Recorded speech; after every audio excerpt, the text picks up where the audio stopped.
everybody, welcome to today's live stream on the GeneaVlogger channel.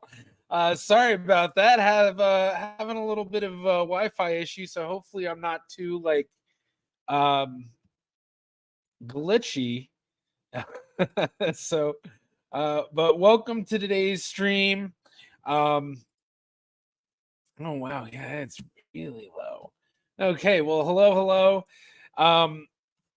I see we've got a good amount of people in here, a little bit smaller than usual, but starting to build back, starting to build up.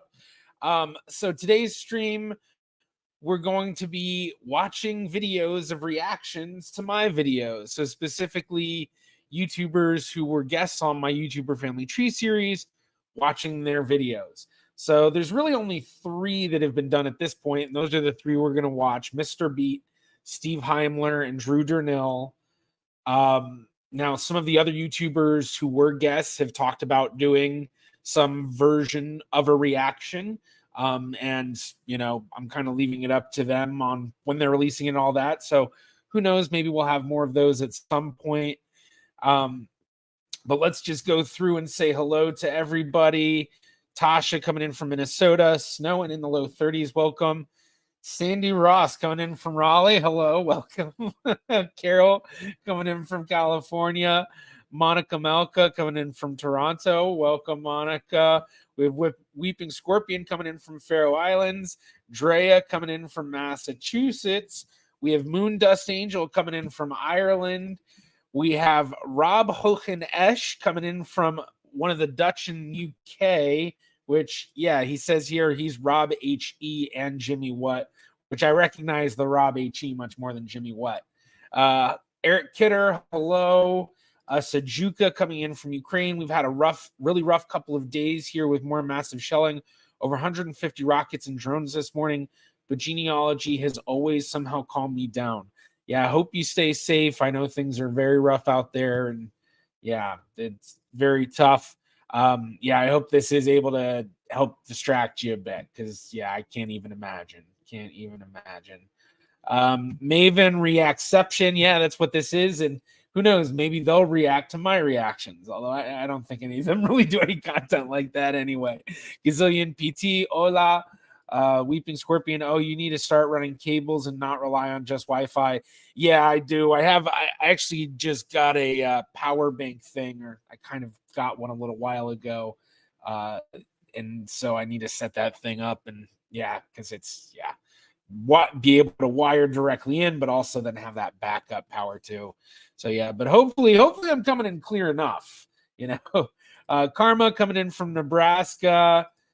Eric, get out of Ukraine. I want to keep you safe, not discriminate against Ukraine. Russia's, yeah, well, yes. Koblenz, Germany. Alexandra, welcome. We have Matt coming in from Sweden. We have M Park coming in from Finland. Alexandra, I watched your video about Sephardic ancestry from some days ago. It was really good. I'm glad you enjoyed it. Not sure which one it was, unless you're talking about the live presentation, the live webinar I did with Sephardic Genealogy, which anyone can go and watch at the Sephardic Genealogy YouTube channel, although I recommend going after the stream. Hi from Italy. I'm not even going to try to pronounce what the name is. I'm just going to call you Cool because it says cool. But yeah, thank you so much for coming in here. Brian Lewis coming in from North Carolina. We got some North Carolina representation. Okay, so I am blurry. Okay, yeah, no good. Let's see if you know what I should do? I should close some of this stuff. I don't need it open. Maybe that'll help clear it up a little bit. Un poquito.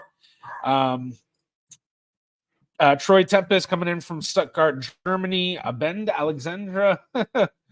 We have Old Cinderella coming from Bavaria. Our wonderful Charlie Evening. Sue Russell, hello from Central Valley, California.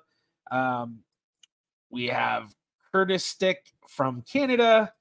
Good afternoon from Sacramento, California. JC the Music Man, welcome. Olaf from Dan and Edwards, welcome, Dan. Sharon Phillips coming in from New York. Vera, I was at my grandmother's funeral today, so yeah, that's a day. Did figure out who some DNA matches are, though. very sorry to hear that. But yeah, I guess you probably met a bunch of relatives you didn't think of or didn't realize about. So, yeah, it's sad, but yeah. Gazillion PT, now you're froze. I can hear you, but no movement. Oh, geez. Frozen, not frozen for me. Steve Millsap, my friend, I just got home from job 2, got to take a nap before job 3, but wanted to say hi. Well, thanks for hopping in for a second, Steven. Maybe you can come back and watch again. All right, so yeah, geez, yeah, I don't think my Wi-Fi's been this unstable in the entire time I've done it. So hopefully nothing too terrible is going on. So I guess we're just gonna keep moving on. So yeah, I don't see anyone else saying they're frozen. But yeah, let's see coming from North Dakota. And then hello, Lori from Mississippi. Welcome, Lori. Okay, so I need to make sure I do this where I can share audio, also sharing audio. All right, here we go. Let's get this set up. So the plan is that I'm going to start out with the Mr. Beat reactions. I guess we'll just call it that. I'm going to start out with the Mr. Beat reactions. We're not going to watch all of the Mr. Beat reactions because this is kind of a little bit of a history with the series, is that when I first started the series, I was doing it as a season. So actually, let's see.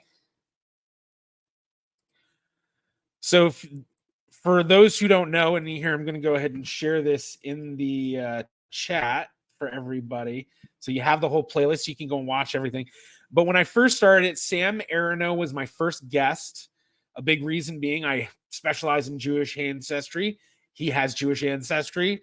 I asked him if he wanted to be on the series, and he accepted. So I did it as a season because the original idea was actually based on an email someone had sent me where they said they wish someone would do a series where it was tracing an entire family tree because they felt like they could watch videos and webinars and presentations about building families and stuff, but it would always focus on it as just like one branch of the family, not like researching the entire family. And I thought that was a good point because I've definitely found in my family tree, especially, once two people are married, you're often finding their in-laws are interacting with each other in different ways. And so it can be very interesting when you build an entire tree and all that, looking at it that way. So that was the impetus of the series was, okay, well, I'll do that episodically. And so we did it where it's basically, I did it tutorial style. So it's very, very slow. And it was actually because of Mr. Beat's reaction that I decided to change things up, because during the reaction, I don't know if we'll watch it because I think we'll watch maybe 2 or 3 episode reactions of his, and we might jump through some of it too. But at one point, he actually looks at the camera during his stream and he goes, "Jarrett, this is really slow." And I was actually thinking that exact same thing right when he said it. And that's when I changed things to start going much faster. So like the last few episodes of Mr. Beat's season are very different than the first 3 episodes. And then for Matt Baker's season, Useful Charts, that one was, the videos were a lot faster. And I tried to, instead of making it as a tutorial as much, I turned it more into a narrative sort of thing. And then after that, then I had so many guests lined up that I realized if I did it by seasons, it was going to be years before I was going to get to different people. So that's when I started to do singular episodes. So the last 5 were Cynical Historian, Steve Heimler, Jabari Walker from Nothing, Max Miller, and then Drew Durnil. Now I will be doing more episodes on all of these guests as well. I'm currently doing a lot of work on a couple of their family trees. And actually the next YouTuber family tree episode that should be coming up, the one I have planned is going to be one on Cynical Historian, his family. So, and for anyone who's not familiar with Cynical Historian, if you're familiar with Pawn Stars, His dad is Mark Hall Patton, the Beard of Knowledge from Pawn Stars, which I have him on my thumbnail, but my thumbnail skills back then were not quite as good. And yeah, it looks really bad. You can't really even tell it's him, but that'll be coming up. So, but for today, we'll be watching some reactions from Mr. Beat. I don't know if you all can hear my dog upstairs barking like a madman. I'm not sure why he's barking, but if you do hear him, put some dog emojis in the chat. So, yeah, so I guess we'll get into it. We'll make sure everyone can hear the audio.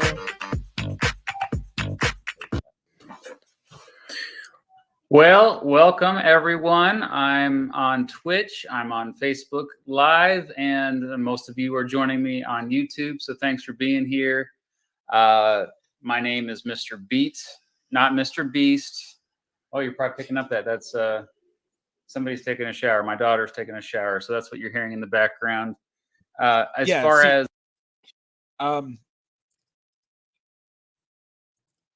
Yeah, dang, his video is 2 hours. That's why I was saying we're not going to watch all of it, because he did 2 live streams. Because he did 1 live stream reacting to the first 3 episodes and a second live stream reacting to the last 4.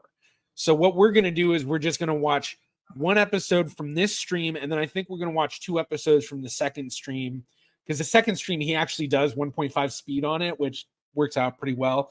And so yeah, we might click through a bit of this, but can everyone can hear it though? Everyone can hear the audio. Hopefully.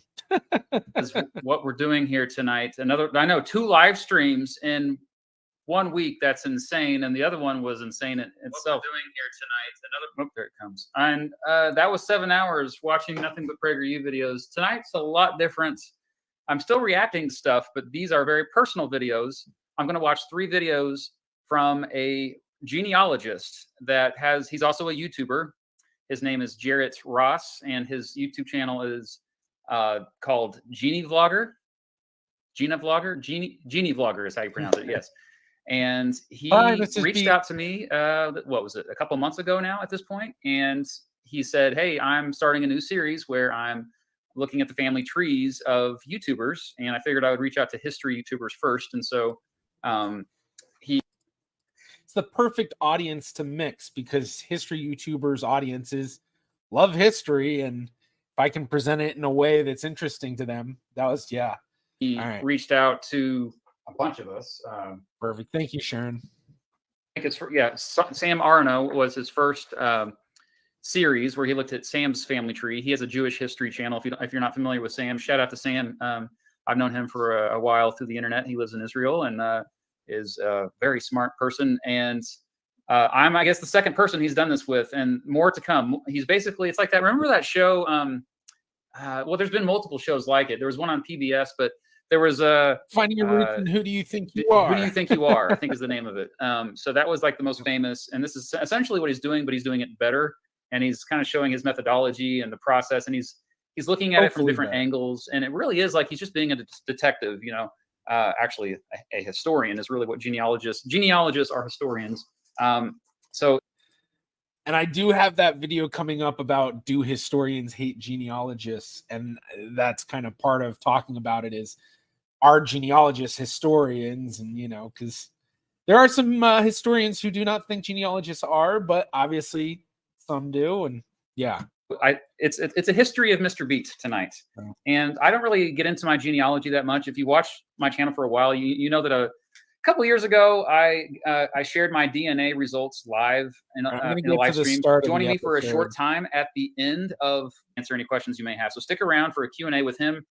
If you have questions for me or Mrs. Beat as well, she'll be here. I think she might be in history. Oh boy, what a big question that is. I think we're going to have to make a video to answer that question. But thanks for bringing that to my attention and for the donation there. So, okay, let's go ahead and get started with this. Hello, everybody. I am Jarrett Ross, a GeneaVlogger, and on today's vlog, I will be building Mr. Beat's family tree using only his DNA results. I think that's his actual band. That's what that's my old band. I have to The have Water him. That Between. music is his band. Hello. And what's really funny is that song, the lyrics and everything is like not safe for work type of stuff. It was basically about being in college in like the mid 2000s. You know, I was in college 2006 to 2010. So it's kind of a party. Everybody, welcome to season 2 of my new series. Oh, hey, YouTuber look Family who's Trees. here. On the first season, we looked into Sam Arono's family tree, which I'm going to be linking up above somewhere, the playlist where you can watch that if you haven't yet. But on this season, we're going to be looking at Mr. Beat's I am just a guy of whom several refer to as Mr. Beats. family tree, and we're only going to be using DNA. Mr. Beat is an educational YouTuber who focuses on videos about history, politics, geography, and other subjects related to the fact. I teach 7th grade social studies, and I love it. When I first emailed him, I was a bit worried that he might not be interested based on his DNA results video. A day or so ago, I was like, it'd be fun to reveal those live on the air and kind of. Yeah, when I was looking at all the YouTubers to contact, and the first time I contacted anyone, I looked up to see who had done DNA tests, if they'd done videos, and I was like so excited to contact Mr. Beat and be like, dude, do you want to do it? And then I saw this stream of his where he's like, yeah, I really wasn't into it and all that. I was like, oh no, he's probably gonna be like, thanks, but no thanks. And yeah, his response was definitely very Talk a little bit positive. about This is the live stream I was referencing. Yeah, that's from a couple years ago. what genealogy even means before I look at my own results. And some of you have been already guessing what my genealogy is in the chat, and that's wonderful. I am not necessarily that excited to see this. In fact, I couldn't care less. I consider myself an American. I consider myself a human. I am a human. I'm not another species. I just don't who is this care. guy? Like, it does fascinate me a little bit how much people focus on their dead relatives, like, and how much that means to them, to their identity. I've always been fascinated by it, but it never personally, like, I just don't. These people died a long time ago. But I was very happy to see that he quickly responded that he was interested. Now, for a lot of people that don't really know much about me, I actually work as the lead forensic genetic genealogist at DNA Labs International. No more. And my job No more. consists I quit. of I quit to do this full time. taking DNA results from violent cases or unknown remains, and then using genetic genealogy to identify who the person was. So sometimes I'm identifying violent perpetrators, and sometimes I'm identifying unknown remains. And this is really new in forensic science, and this is something that a lot of people don't know a lot about, but they hear a whole lot about it because so many cases.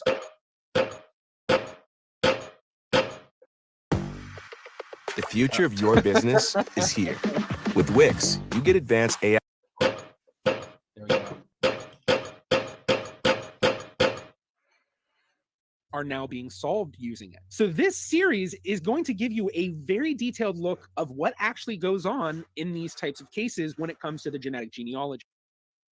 Yeah, that was really what I was really aiming for with this second season when I asked Matt about what he was willing to give me access to. And he was like, oh yeah, I'll give you all your, the DNA stuff and everything. And I went in and I was looking at the DNA matches before I even looked at the tree. And I was thinking, based on these matches, I could probably figure this out just using the DNA. And I was like, that's exactly what I'll do. And then I was like, I'll take it even one step further, because at that point, I mean, granted, over the past 5-6 years, it's been like every few months, there's some big headline about investigative genetic genealogy. But at that point, there was one of those, there seemed to be a lot of furor going around the news stations and different people who were misunderstanding what genealogists saw in the research.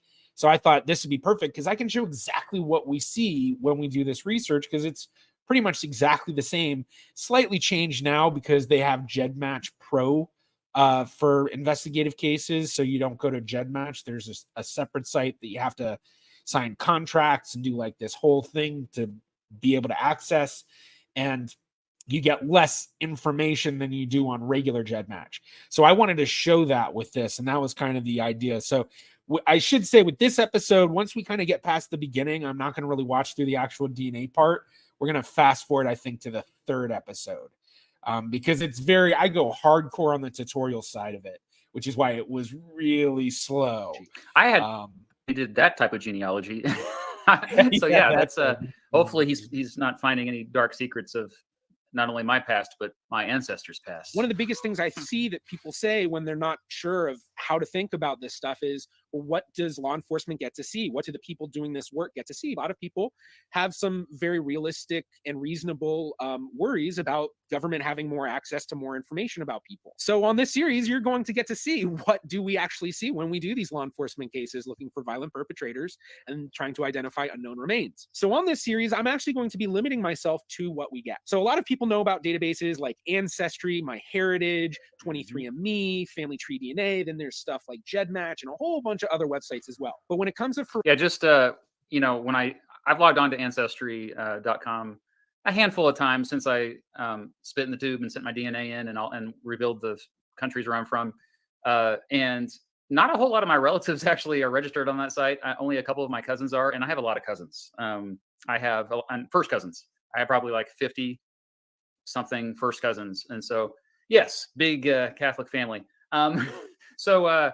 But not a lot of people, like not a lot of my family, like I couldn't convince my own parents to spit in the tube, and I guess it was kind of expensive, but CFH orbit shorts. But he did have a ton of like third cousins and more distant on there, which is why it was so easy to build his trees just using DNA, which I think is a common sentiment for a lot of people when they do these DNA tests. Is they're really thinking, because most of what they know is their first and second cousins, which even then, a lot of people don't know a lot of their second cousins. And like even myself, I grew up knowing a good amount of my second cousins, but then there were some second cousins that I actually had to like find doing genealogy and stuff, and like found sometime in the past 15 years since I've been doing genealogy, like really hardcore and all of that. So, for a lot of people, when they do these tests, they'll look for the relatives they know, and they'll see people that they don't know and think, oh, well, that's really distant,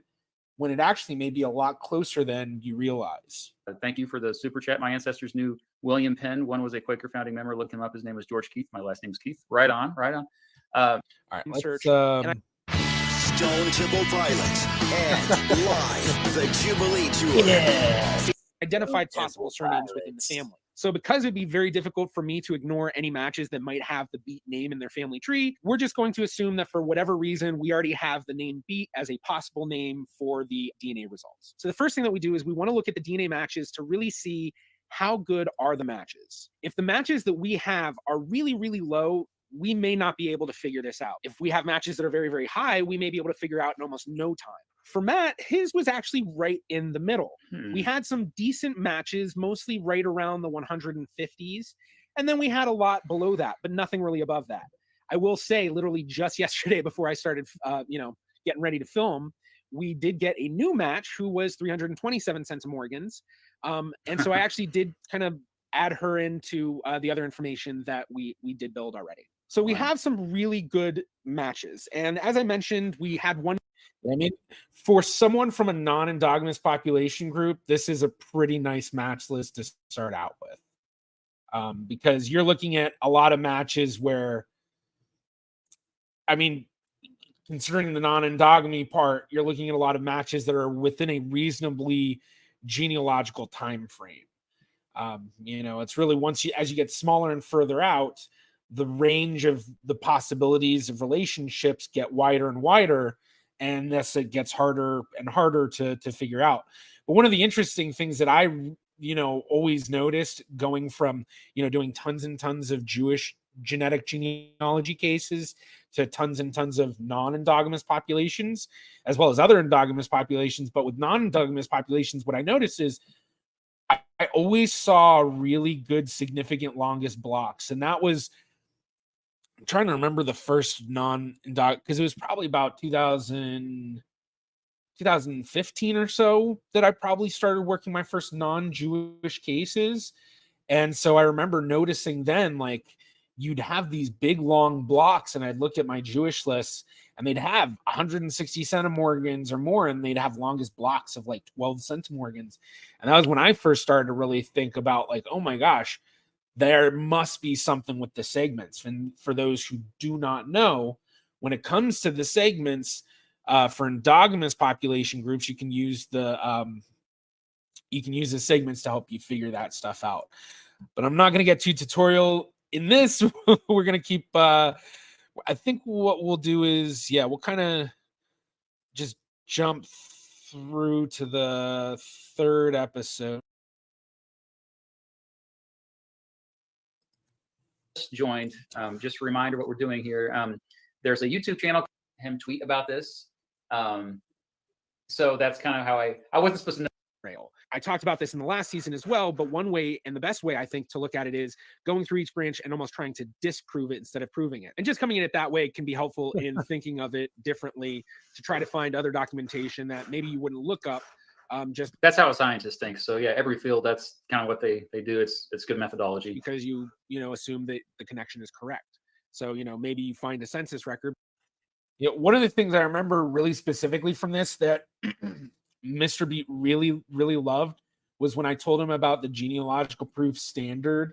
And he was like, that is a standard that should basically be used for everything, because that is such a great way to look at it of how to make sure the proof of your statement or your conclusion is sound. And I remember he was like, he really loved that. But maybe you want to look and see, are there other people with the same name in that same census year in the same area? Because that's a big mix-up that can happen. But from here, I want to hook in the Ancestry DNA profile that Mr. B has into as well. You can then link it to a different family tree through this. But yeah, see, it's very tutorial like, where it's like, okay, we're on this page and you can do this here and do that there. But yeah, that's why I really changed up after this. And we can evaluate, and it shows us family tree. Yeah, and I mean, this it's is how we're literally going to find out how Mr. Beat is it's a related. tutorial using Mr. Beat as an example. So what I use is the Smart Copy tool. Now, to get the Smart Copy tool, you need to have a browser that allows extensions. And it's Chrome, Firefox, Opera, and MS Edge, which we can see here on the page that are the best to use it with. There is a video how to use Smart Copy, but once you have Smart Copy installed and go through the process to be authorized to use it, you will then get a little symbol on your extension like this, and that's the Smart Copy symbol. Yeah, see, this is why for this one I wanted to really click through, because the main thing I wanted to get to was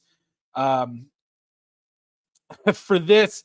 What I had Mr. B do was tell me, first off, he already had videos on who his top favorite presidents are. So like, I was like, okay, I'm going to figure out how he's related to all his top 10 favorite presidents.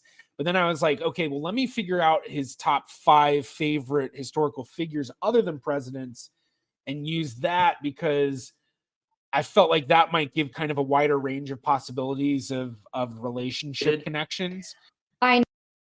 So that's basically where we're at, is like going through and figuring out how they're related. But it was basically a genealogy of all these Jewish Belmonte families. And when you look at the line, you'll see I have a Gracia Belmonte through this line. And they hypothesized in that book that there's a connection through her family and then through Leah Jacob Nunez Enriquez to Sarah de Oh crap, are we going to find out how we're related? I know. So many people are going to be doing this and will be like, after when he joins us, we might chat a little about something else, but not quite yet. Okay. All right. I'll just keep it playing here then. And then going all the way. So I think if I remember correctly, I ended up finding out they were like super distantly related, like not anything out of the ordinary, I saw some of the comments about my mic. Jarrett is slightly louder than Mr. Beat, who has Jarrett slightly quieter. So I just turned my mic down a little bit, so maybe that'll help a little bit. But yeah, Mr. Beat reacts to GeneaVlogger reacting to Mr. Beat reacting to GeneaVlogger discussing Mr. Beat. Welcome to YouTube. Up until we can see her father, his father, his mother, all the way, and we see, okay, her father, so Philippa de Lancaster, John of Gaunt, is her father, and Matt Beat descends from Joan Beaufort. So Mr. Beat and I, our shared ancestor. Well, I just looked it up, and Eleanor Roosevelt was 5th cousins once removed with Franklin Roosevelt. Okay, who's this dude? This is how you and Jarrett are related. This is like the common ancestor. Yeah. Look at him. I am Earl I am of Matt of Douglas County, first Duke of Lawrence. Lawrence, Is John of first Gaunt, Earl first of Duke of Lancaster, My first Earl basement. of Richmond, born in 1340, died in 1399. Now, is this true as I said? Well, it's basically unproven.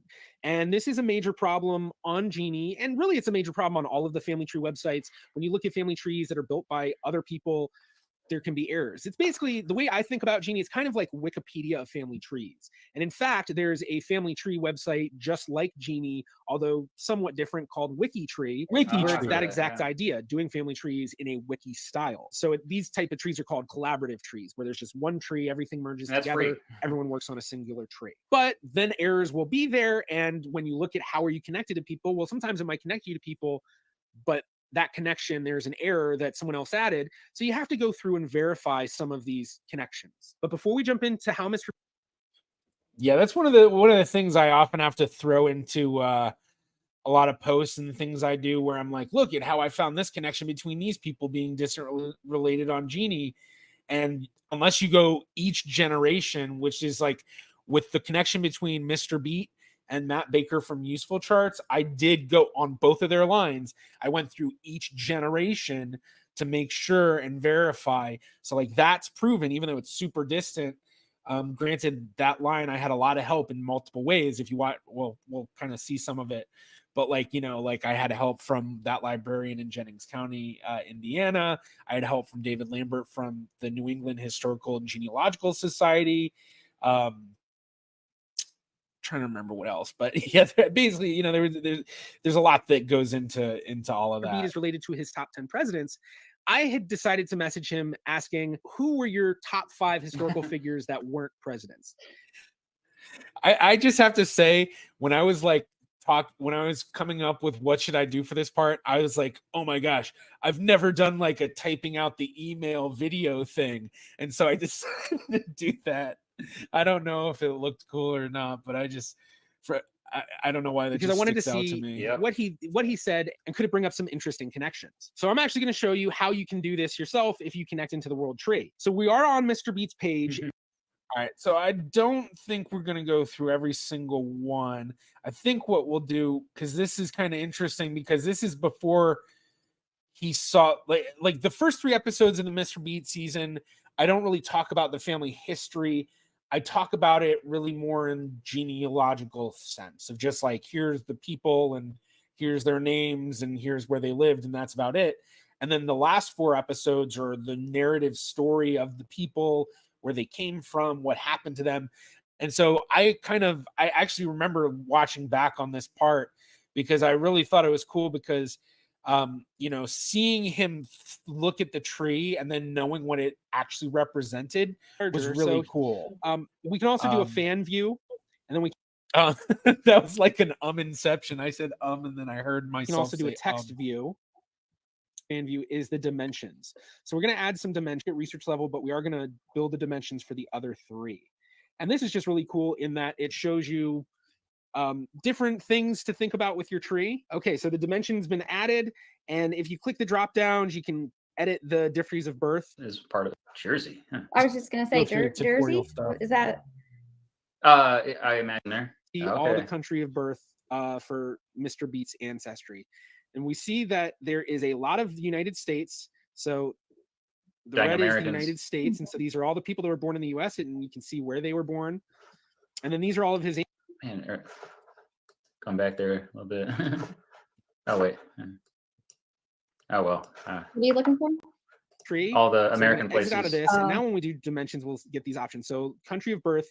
And here we see all the country of birth for Mr. Beat's ancestry. And we see that there is a lot of the United States. So the red is the United States. And so yeah, a lot of in the US. And see this over here. This is all France. So when we click it, it's as well. All the people that are, a lot of Midwest. Oh, started out in New Jersey. These are all the people that were born in the US, and you can see where they were born. And then these are all of his ancestors as well. So then we can see this over here. This is all France. So when we click it, it's France. And we notice. Yeah, a lot of, like I said earlier, Eastern France. It's all in, or for the most part, it's all Alsace, Lorraine in that area. Yeah. So when you look at a lot of the French, it's a lot of the same areas, but not all of it necessarily. Then we And that also was his the Beat purple is another family. one. He has a big Which I amount don't from think Russia. I covered any of So the we can see all videos. of these different these family lines coming from Russia. And then we even see that for And that's the Volga, that Russian, that's the Volga German, which we're going to watch the episode for that. some of the Russian ones, once you go back far enough, there's some different things going on. So German to Russia, then we have France to Russia. Then when we click off, we can also see we have Netherlands right here. And I know that the parents here, they should also be in the Netherlands. Yeah, I never covered it. I don't think I ever covered his Dutch side either. Mr. Beat had a very typical American family tree from what I can tell, in that he had some of the more recent some of the more recent immigrant ancestry. So like, from the 1800s and onward, but then he also had a lot of that deep American roots, in multiple waves, ancestors coming in the 1700s, ancestors coming in the 1600s. And then he also had, I guess it's all 16, but like, ancestors coming in like the early years. And I think he had Mayflower ancestors, but not 100%. And then we sure. see we also get a whole lot of Got Germany. a lot of So when revolutionary we click on ancestry Germany, we can see and colonial ancestry. there's a lot of it all over. I found that there's a big part of the family coming from Württemberg. There's also All right. So I think what we're gonna do now is we're gonna jump to the other reaction, unless you all want to watch more of that. I just feel like that's such a tutorial thing and so slow that I'd rather watch some of the other stuff. But if you want me to watch more of this one, let me know. But I'm thinking we're gonna jump to the second live stream he did, where he watches the last 4 episodes, which I think life is a lot. I remember when he was trying to come up with this stream, he was like, what should I name it? And I was like, you should say Mr. Beat learns that his life is a lie. And he's like, oh, that's great, I'll use that. Hi, I'm Nicole Hockley from Sandy Hook Promise. I know this is hard to hear, but it's important. The shooter from Holland is an interesting story because what I do know. All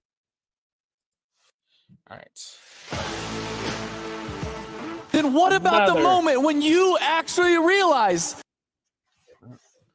Hello, Irene. Well, And then Gina, yes, Alliance map. This one took me a while to guess.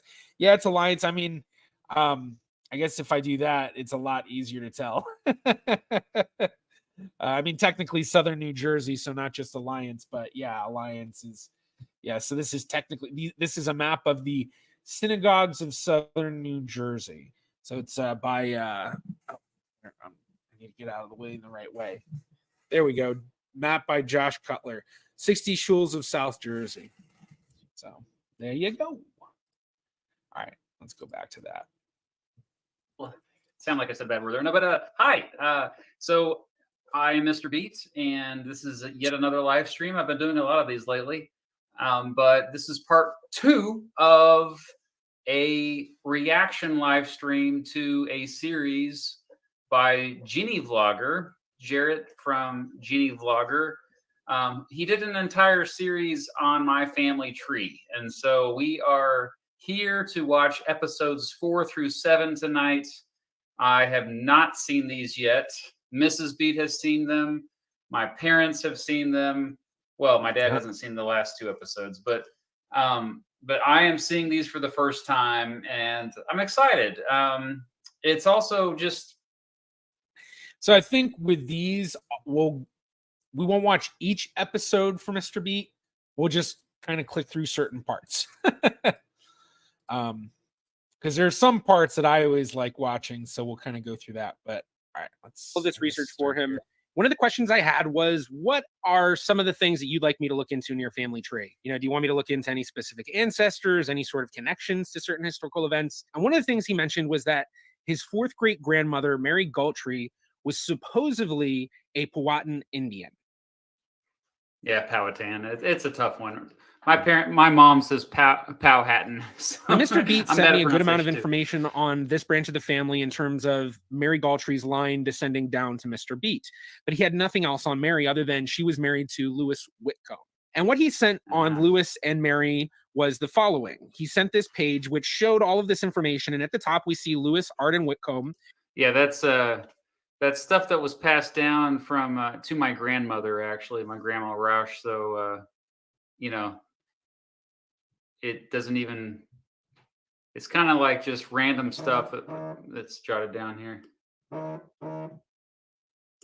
Was married to Mary Galtry, and here it's spelled Galtry, but we'll see even in this own document, it's spelled multiple ways. They were married in Jennings County, Indiana, and lived there until 1870 when they moved to Sheridan, Iowa. He went to California, he being Lewis, during the gold rush and wrote home to the family that he had struck it rich and would be coming home, but he never made it home and was considered killed for his money. Now, this is something we do want to remember for the future, but then we do see married Mary Galtry, a Powhatan Indian. Now, for anyone who is watching this and is really into genealogy or has done a lot of their own research into American families or just watched Finding Your Roots, you're probably questioning whether or not this is true. Yes, I've always questioned whether or not that was true. Someone in the chat just said, Mr. Beat, are you related to John Cena? I think so, but, and then also someone else asked, am I John Cena? Well, I think it later in the live stream when I hopped on, I actually found that I looked up if he was related to John Cena, and I think he was. I mean, basically, if you're connected in the world tree and someone else is connected in the world tree, you're probably going to find a way that you're related as 20 to 30th cousins or so. You know, you just have to find out. Mrs. Beat, no, I'm not going to slow this down because we have a lot to get through, and I have a bedtime. Okay. I'm almost 40 years old. I'm getting old, okay? I'm an old man, and I need to get my beauty sleep because I have work to do, okay? One of the biggest myths in American genealogy is the myth of a Native American ancestor. Now, this is in all sorts of American families, but usually when I hear that, it's not so specific in saying this ancestor was Native American. It's usually, we always heard that there was a Native American ancestor through this branch. But of course, we want to start looking into the records and see what can we actually find. So here we are back to the family tree for Mr. Beat, and we're looking at the tree with a focal point of his great-grandmother, Mabel Irene Whit. For anyone who's on Ancestry, you're probably already noticing how different things look from back when I shot this, which was, let's see, the stream was 2021. So yeah, I think I did this back 2020, 2021. So only 4 years or so. And through that family, we have her father, Joseph, tracing to her grandfather, Jesse. And then that traces to Mary Galtry and Lewis Whitcomb, who we were discussing. And in looking at them, we're going to pull up Mary's profile. We do see that there's a photo of her grave, and it's kind of interesting. It looks like there's a handshake, and I've already added it. That's awesome. Again, this is linked, I believe, to the Find a Grave website. It's a great resource that's free. This gravestone is amazing. That's cool that they have it. Too here, and I'm kind of giving things away because we already see their parents, Nathaniel and Elizabeth, and well, do those sound like their Native American names? No, not really. Doesn't necessarily mean they weren't, but everything keeps pointing to this is very doubtful that Mary was Native American. So going to the page on Find a Grave, here we have Mary Whitcomb's grave, and we're going to try to take a little bit of a closer look. Wow. And we can just kind of see it. It's a very, it looks like a small grave. But when we look at the Find a Grave page, there is a lot of information. We have a ton of siblings. We have a bunch of children. Yeah, see, at this point, it was still very tutorial like the way I was doing it. And I'm just going to kind of summarize. But basically, through Find a Grave, I saw Jacob Fitzgerald Galtry and then saw these letters connected and found that they were connected to this site. And then Assault, I'm assuming. Watch from here. Now, this page is absolutely amazing. Now, this is I want to say a book. It might be more of a compilation. I'm not quite sure what it exactly be called, but this document is called The Civil War Letters of Jacob Fitzgerald to his wife, Emmeline. So he wrote a lot, apparently, and they were able to preserve all of it. That's amazing. For Galtry by Charles M. Wright, and then transcribed with permission by Sheila Kell. Now, this goes into a lot of information. This is by Charles M. Wright, who is a descendant of Jacob Fitzgerald Galtry. and it talks about the Ah, family. It shows okay. all sorts of pictures. So we have Jacob, his wife Emmeline. It shows them older. We saw those before, but then it also kind of gives a roadmap of who he talks about in the letters. And he talks about a lot of his family, including the ancestors of Mr. Beat. And there were actually a couple of Whitcombs who married Galtreys. And so these two families were close, and multiple members of both families served in the 37th Indiana Infantry. And this family is a pretty good representation of what a lot of people will call American colonial endogamy. Granted, this is more in the 1800s and all of that, but basically it was, a lot of the families that especially had colonial ancestry in certain areas, in certain towns and stuff, especially that were a bit more isolated. A lot of those families would stay within the town, and a lot of their family, descendants would intermarry and stuff, endogamy, which is just people within one population group marrying others within one population group. But the big difference between American colonial endogamy and most endogamy is that it's not really like, many generations, like, 10 plus generations. It's only been like, 4 or 5 generations or so. And on top of that, there still is a lot of, exogamy. So people coming in and out of the community and having children with people from that community, but still, it really what it is it's just kind of a lot of pedigree collapse. So basically, anyone that is a descendant of the Whitcomb family and the Galtrey family, they're all probably related to each other in multiple ways, possibly more than 2 ways at least. And then same thing for people that are just regular descendants of the Whitcombs. Like I can't remember if it was Mr. Beat or Matt Baker, but one of them I think descended from the Whitcomb family in 2 different ways, actually. Now, looking at this paragraph, we can see Charles Wright describing the members of the Whitcomb-Galtrey connections that are spoken about in the letters. So the Lucinda Whitcomb mentioned many times in Jacob's letters was the daughter of Israel Whitcomb and Sarah Sally Galtrey. Sally was a sister of Nathaniel Galtrey, who was Jacob's father. So Sally would be an aunt to Mary Galtrey. Then it goes on to say Lucinda Whitcomb and Jacob Fitzgerald Galtrey were first cousins. The Rachels sometimes mentioned with Lucinda in Jacob's letters were probably Rachel Whitcomb, Lucinda's younger sister. Lucinda was born in 1834, Rachel in 1842. They had a brother, Lewis J. Whitcomb, born in 1830, who died in the war at Nashville, Tennessee on August 1st, 1864. This Lewis J. Whitcomb should not be confused with the Lewis Whitcomb, husband of Mary Galtrey Whitcomb, 1817 to 1895, who was Jacob F. Galtrey's older sister, as well as Mr. Beat's 4th great-grandmother. The Lyman Whitcomb mentioned in Jacob's letters was a son of Lewis and Mary Galtrey Whitcomb. So this is a brother to Mr. Beat's ancestor, Jesse Whitcomb. And then they also mentioned that Lucretia, no last name, mentioned in his letters was probably Lucretia Whitcomb, Lyman's sister. They were both cousins of Jacob F. Galtrey. Lucretia was born in 1840 and Lyman in 1842. Lyman also served in the Civil War. Lucretia married in Jennings County, Indiana to Joel Jackson. Now, I don't want to read too much off this website because as we can see, I'm just going to kind of scroll down. There is a lot. Wow. Yeah, even just reading all of that was kind of like, yeah, that my videos have changed through, a lot. But it includes a ton of the letters, including, and scrolling back up, including a list. So there are 60 letters in the just imagine the work that future genealogists are going to have to do, by the way, like in the collection, and it gives you an idea of where he went. But knowing the 37th Indiana Infantry, we can also look at the history of the infantry of that regiment and see where were they, what battles they fought in, and then know exactly where he was. But one other thing that was supplied was this amazing piece. Elizabeth Fitzgerald Galtrey. Now this is Mary Galtrey's mother.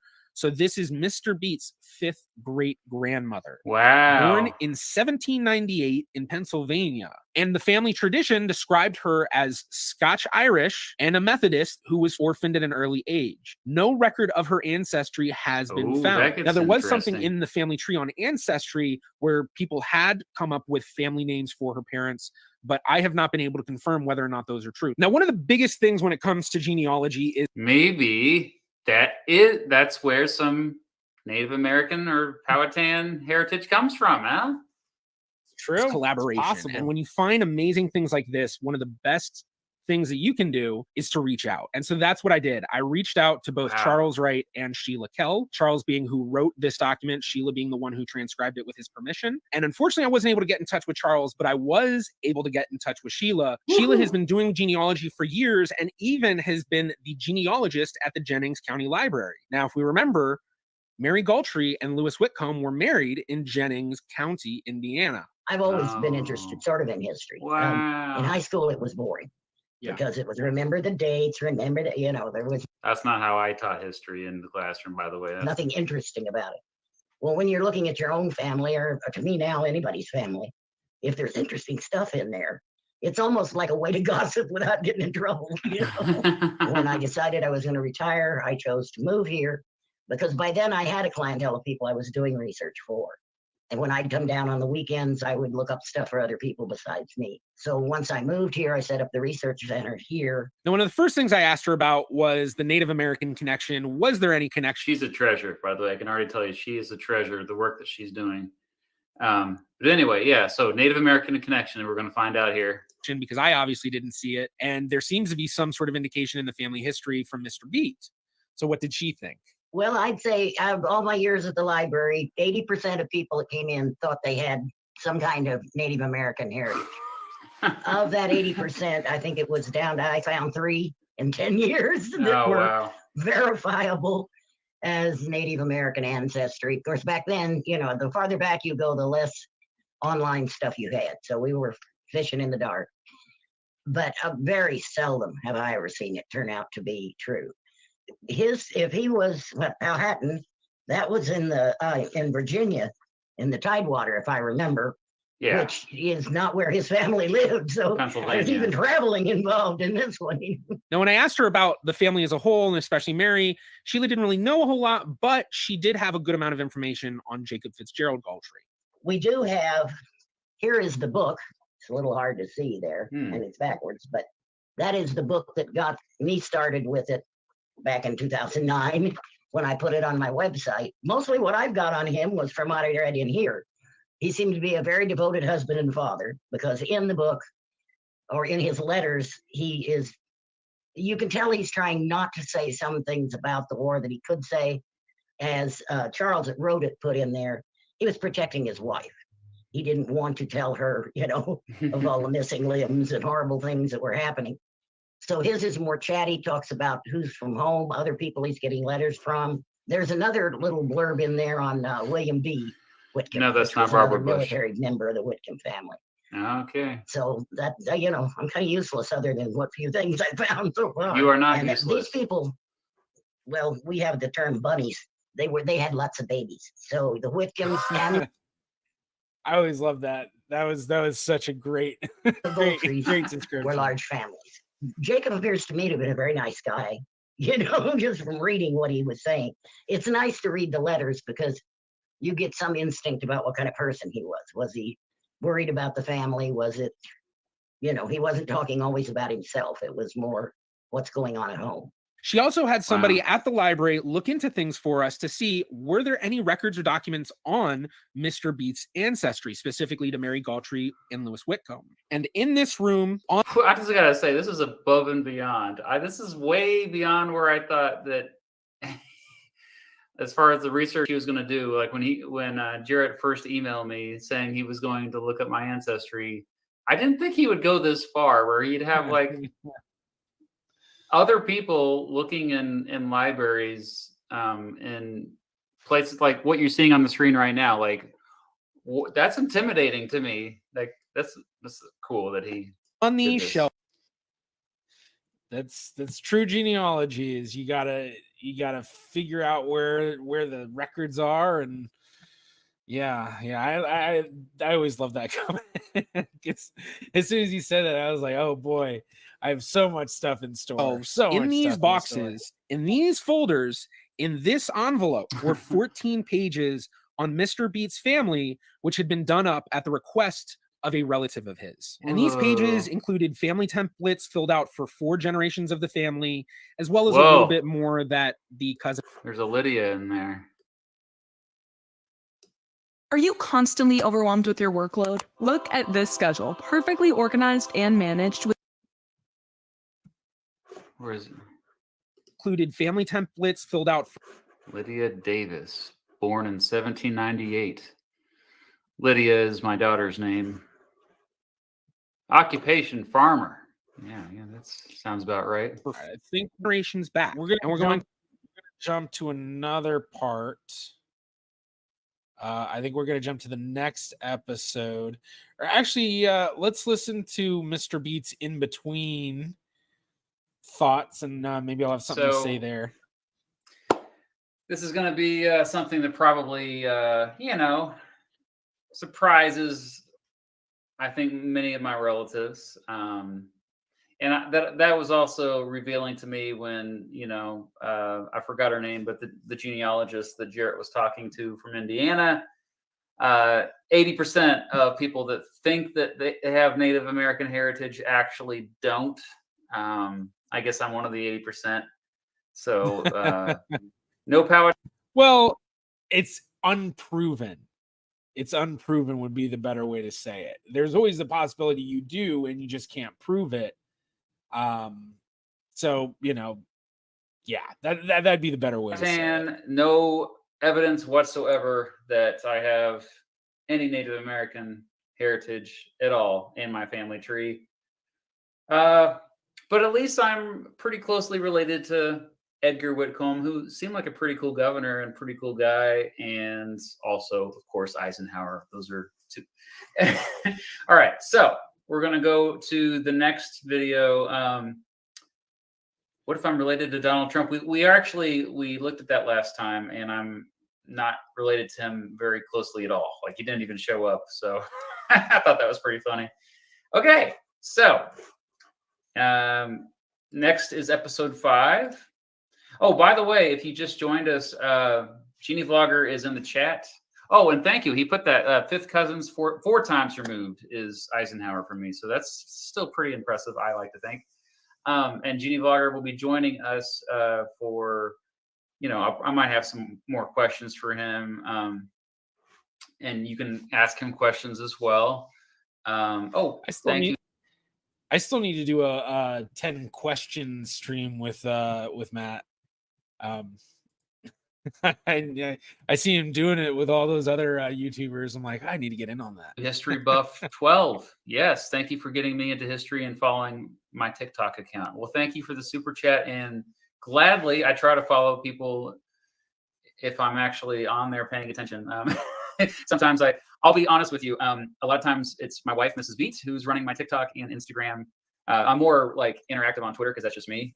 So, I wish I had someone to help me run stuff. But yeah, TikTok, I'm trying to expand over there because, I don't know, I'm not doing very well on TikTok. So if you are on TikTok, check me out. Oh, as long as we're promoting stuff, Jobsolete Season 2 premieres next Thursday. It's my podcast with Helen Hong about obsolete jobs. Every episode, we look at a different job that no longer exists, or if it does exist, it's really rare. So, for example, episode 1 is going to be about the Pony Express, those Pony Express riders. That job is underneath here because episode 5 of Mr. Beats Family Tree by GeneaVlogger. Did they continue doing the Jobsolete thing? I don't remember that continuing. And this is Ancestors and the American Revolution. Hello, everybody. I am Jared Ross, the GeneaVlogger, and on today's vlog, we will be looking into Mr. Beats' ancestors who were alive during the American Revolution. I'm surprised that he's even able to go back that far. I can't believe I had On episode. By the way, again, that's his band. Check out his band. I didn't know I had ancestors here going back to the 1700s. I didn't think you could trace a branch. I thought that it would have all ended sometime in the mid 19th century. So that alone is surprising to me. 3, we briefly looked at Mary Galtry with through lines where we saw a whole bunch of DNA matches, 49 of them, who all descend from Mary E. Galtry and match Mr. Beat. And then in episode 4, we looked into the Galtry family and learned a bit more about Mary, her siblings, and her parents. So we're going to start tracing up from Mary's parents, who were Nathaniel and Elizabeth, and we're going to trace them back to some of their earliest days in America. And a big part of this we went over actually in the last episode, because when we looked at the information from Jennings County Library, what Sheila had sent, it included a 14-page document which had 4 generations of the family in these different types of family sheets, tracing the family back fairly far. So using that to correlate with what was on Ancestry, I was then able to have a fairly confident tree that we can then build off of and then go through the hints to correlate, possibly do some searching, and then any researching if we need to. Now here we have the family tree where Mary Galtrey is the focal point. We see her parents, Nathaniel and Elizabeth. We see Elizabeth's parents, Pat and Fitzgerald. So slow. All right. We're going to kind of get through to one part.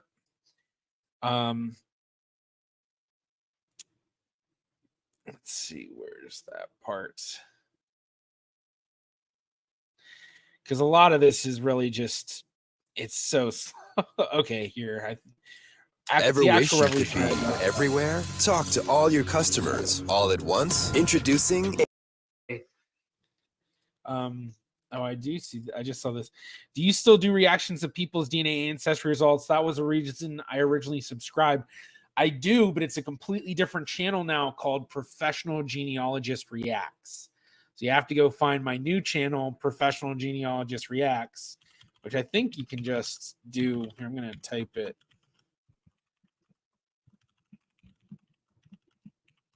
Hopefully, I think that takes you right there. So, yeah. All right, let's watch. Inherit the family Bible. Are available.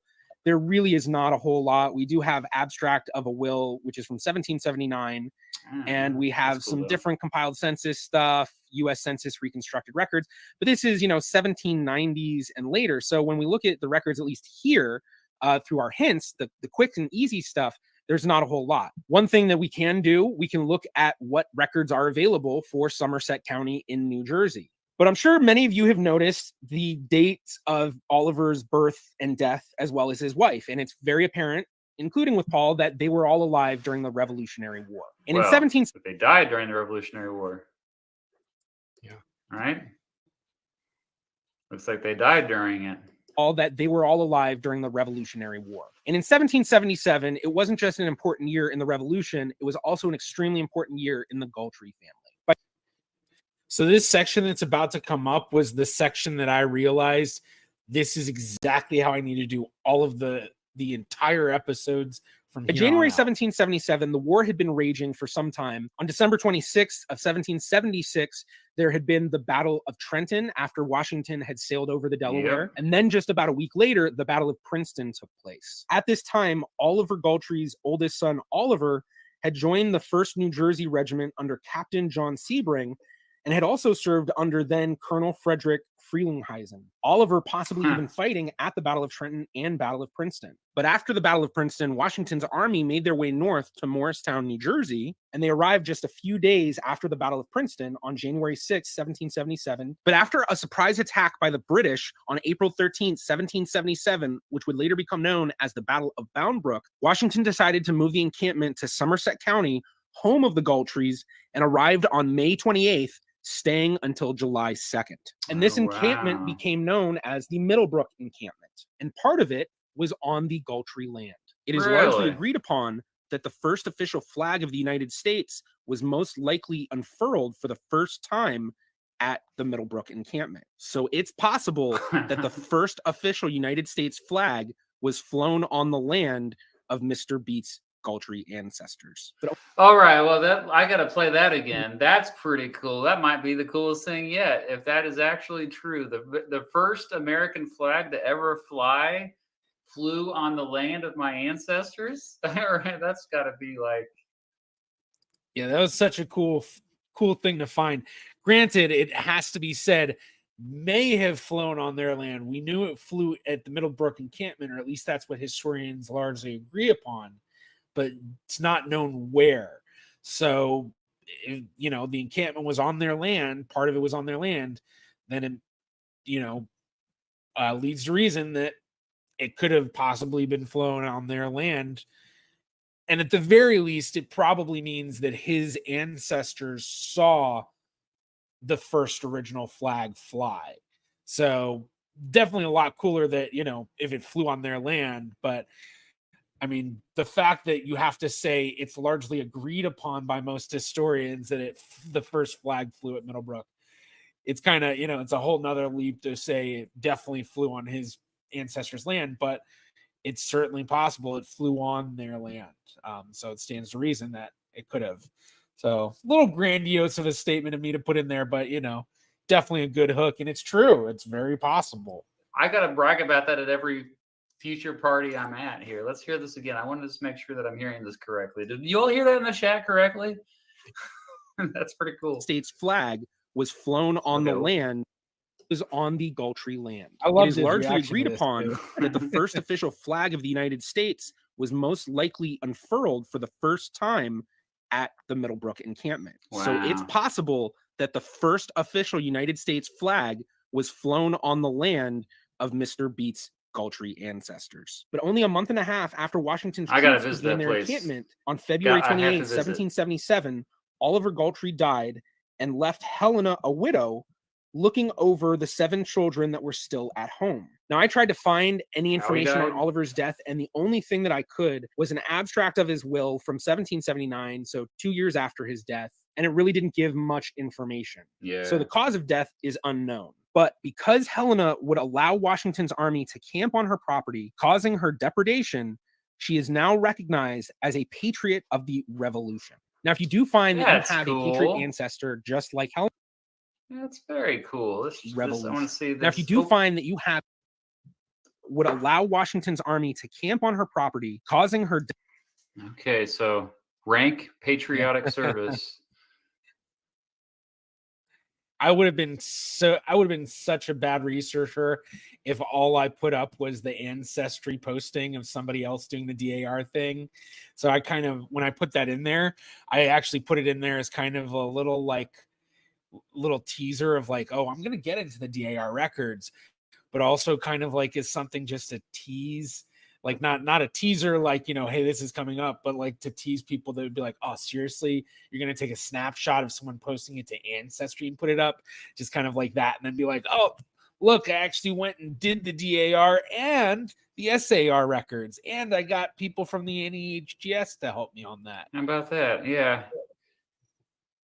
And her husband probably died of smallpox, right? It was probably some disease. depredation, she is now recognized as a patriot of the Revolution. Now, if you do find that you have a patriot ancestor just like Helena, what you can do is go to the DAR's website.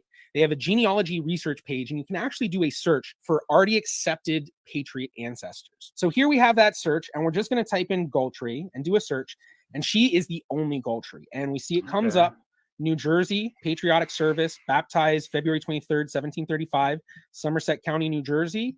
Death date 5/29/1821 in Bridgewater Township. Then we see service source. So this is the source that they're using to prove that there was some sort of service. So if we wanted to look further into what they think is the proving factor of that Helena is a patriot ancestor, we would want to go to the New Jersey State Archives, go to the rec group, and find the legislator series, petitions, resolutions, transactions, 1700 C to 1845. I think we're going to fast forward again. I think I just basically for the Mr. B one, because there's so much. I mean, we're talking about multiple episodes. For when we watch Steve Heimler's reaction and Drew Durnil's reaction, we're going to watch the whole thing. I'm not going to skip through it like I am now. But because Mr. Beats was an actual like live stream reaction. So just to kind of click over here, this is David Lambert from the New England Historical Genealogical Society. And he's also part of the Sons of the American Revolution, SAR. And so I had him on talking about the Struble family. So basically, he kind of, showed how to look up these records using the Struble family as an example. But then I went into the actual Struble family, and that's where we're going to watch from, because that's where I think it'll be fun to have the reaction. And I've been, like I say, just been a member for a few years, and I've enjoyed it thoroughly. But one really interesting thing about Dietrich, David and going back to the in Salt Lake family City. tree, we see with his father, Andreas Struble, Andreas actually had a sister. And that sister would end up marrying a man by the name of Eisenhower. And for anybody who remembers episode 3, Struble is the family through which Mr. Beat is related to Dwight D. Eisenhower. And it is through this aunt of Johann Dietrich Struble, or Andreas Struble's sister. And I was actually able to find an extremely interesting page that was digitized from a book about the family. So here we have the digitized pages 452 Wow. and 453 from the Eisenhower genealogy, a postscript Okay, that's by why. Hans F. Friedrichs. The man who would marry Andreas Strubel's sister was Hans Nicholas Eisenhower, and he settled in northwest area of Fredericksburg, Pennsylvania, in what was known as... Okay, so look at this. On the very same day on which Dwight D. Eisenhower was inaugurated as president of the United States, but 200 years earlier, on the 20th of January, 1753, a survey was made of the land on which his great-great-great-grandfather, Hans Nicholas Eisenhower, spelled it that way, was to settle. And it was in Fredericksburg, or northwest of Fredericksburg, Pennsylvania, Lancaster County. Lancaster. Wow, okay. As someone who This is pronounces things interesting. terribly, I Bickle shouldn't laugh Township, at that. But then in Lancaster County. It's actually noted in the Pennsylvania Gazette that on August 12, 1756. Now, this is something I always wonder if a lot of genealogists do, but it's definitely something I suggest is when you're reading something like a book like this, where it says in this newspaper on this date, I'm always like, okay, well, let me see if I can find it. And so that's exactly what I did here. Was County. I saw it's that actually and I was noted like, in the okay, Pennsylvania well, let me Gazette pull it that on up. August 12, 1756. So Pennsylvania Gazette, August 12, 1756, only had a couple of pages for the newspapers back then, not like newspapers today. So it was just a real It was quick, reported you know, that scan Indians had burned the through to log find house of what I Nicholas needed. Eisenhower. But like it was literally, it was interesting because it was just a lot of it was just like a section in the newspaper of like the goings on of things that have been happening. So like this one, it's just this paragraph that it relates to by a letter from Fort Henry in the Berks County dated August the 7th. There is advice that the Indians are hovering about that neighborhood, some of them being seen almost every day, and that they had burnt the house of Nicholas Eisenhower. So that was the blurb that they were referencing in that book. And then everything else is like something else. Then, you know, below you can see from Barbados, we learned the two Martinico men, whatever. And then above it's something different. So this is actually pretty common for newspapers for a long time, even into the 1900s, like 1950s and 1960s. That's what I find a lot in my research for family around that time, post U.S. Census times that you know you can access basically after 1950. You go to the newspapers and you find a lot of these people went and visited here, and these people went and did this. I mean, granted, you know, this person's house was attacked and burned down by Indians. That's a little bit more dramatic, obviously, but still kind of a lot of that same, like, you know, news from abroad sort of thing too. Yeah, it's all the same. Now, before Eisenhower had immigrated to America, the Strubel family had immigrated first. Andreas's brother Friedrich had landed in Philadelphia back in 1731, and later he would then go to Hessen to find a wife. And it was at this wedding, which was on April 18, 1741, in Newnheim. Wow, this is my connection to Eisenhower. This is so crazy. We're looking at my connection to Eisenhower right here. It's like more than just looking at a tree. Or wow, we have more documents. Than the names and the dates, the story. Quite a bit more solid evidence here. How This is did crazy. they come across the Neckar What from was, Heidelberg? you know, that the Hans Nicholas inspiration? Eisenhower, who was a husband of Anna Margaretha Strubel, which is Friedrich's sister, was in attendance. Friedrich gave such an enthusiastic account of Pennsylvania that Hans Nicholas Eisenhower decided to follow the Strubels to Pennsylvania. So had it not been for Friedrich Strubel, Mr. Beat's great uncle, the Eisenhowers, specifically Hans Nicholas Eisenhower, would not have come to the U.S. Now that's it for, well, you know, for today's episode. But on next week's episode, we're going to start looking into some family tree lines of Mr. Beat that trace a little deeper into American history. Okay, so far what we've learned.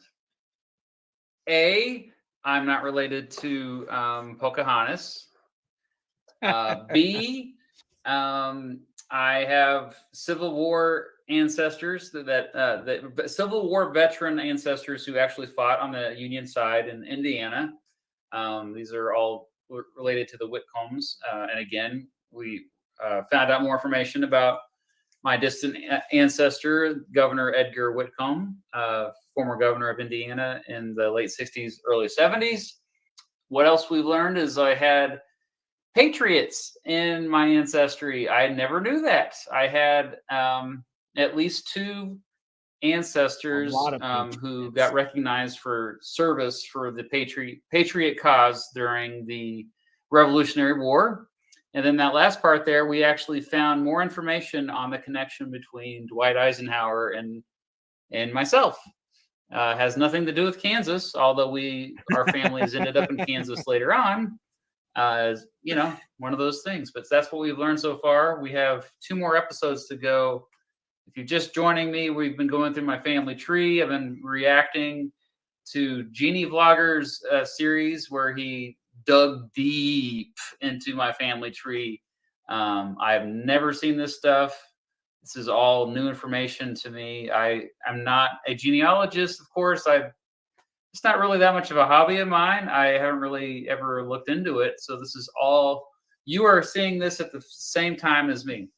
And a reminder, GeneaVlogger, I think is somewhere in the chat. He'll be around after. All right, so what I think I'm going to skip to the last episode. Actually, I'm going to put a poll out to everybody.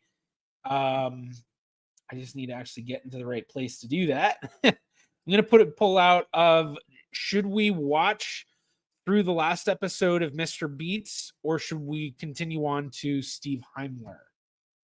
Because I know we've been watching Mr. Beat react to a bunch of episodes for almost an hour and a half now. Well, I guess an hour and 15 minutes. So not sure if we should jump forward or kind of keep clicking through on this one. So I'm going to get this poll up if I can get into the right area. Yeah. So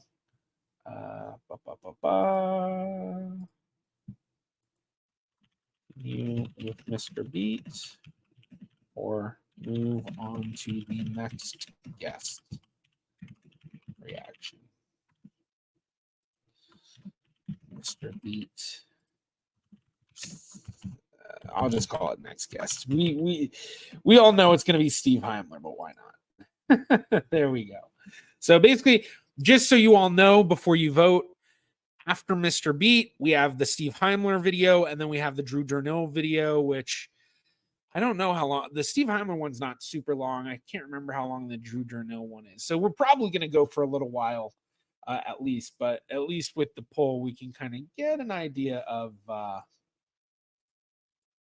what we want to do. And so far, next guest seems to be it. Now, I will say, too, with Mr. Beat's season, like I'd said at the beginning of the stream, this was before I really changed the format and started to do, I turned from doing mostly tutorial style idea to narrative style. So it was like, I wasn't trying to focus as much on, okay, well, here's what, how you discover it. I was focusing pretty much solely on here's the narrative. And then if I did talk about the research behind it, I had that as part of the narrative. So it was a long time of me learning a lot of different things to get to where I'm at with the recent ones. Could save the others for other streams.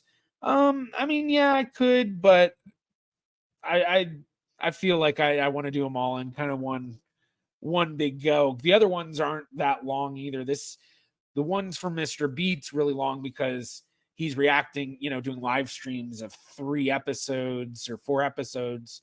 So, I mean, his streams are, 2.5 hours and all of that. I mean, so far we have 15 minutes, or not 15 minutes. We have 15 votes, and pretty much the large majority are going next guest. I'm going to give it a minute or two and actually get some water. So I'm going to be right back.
I'm back.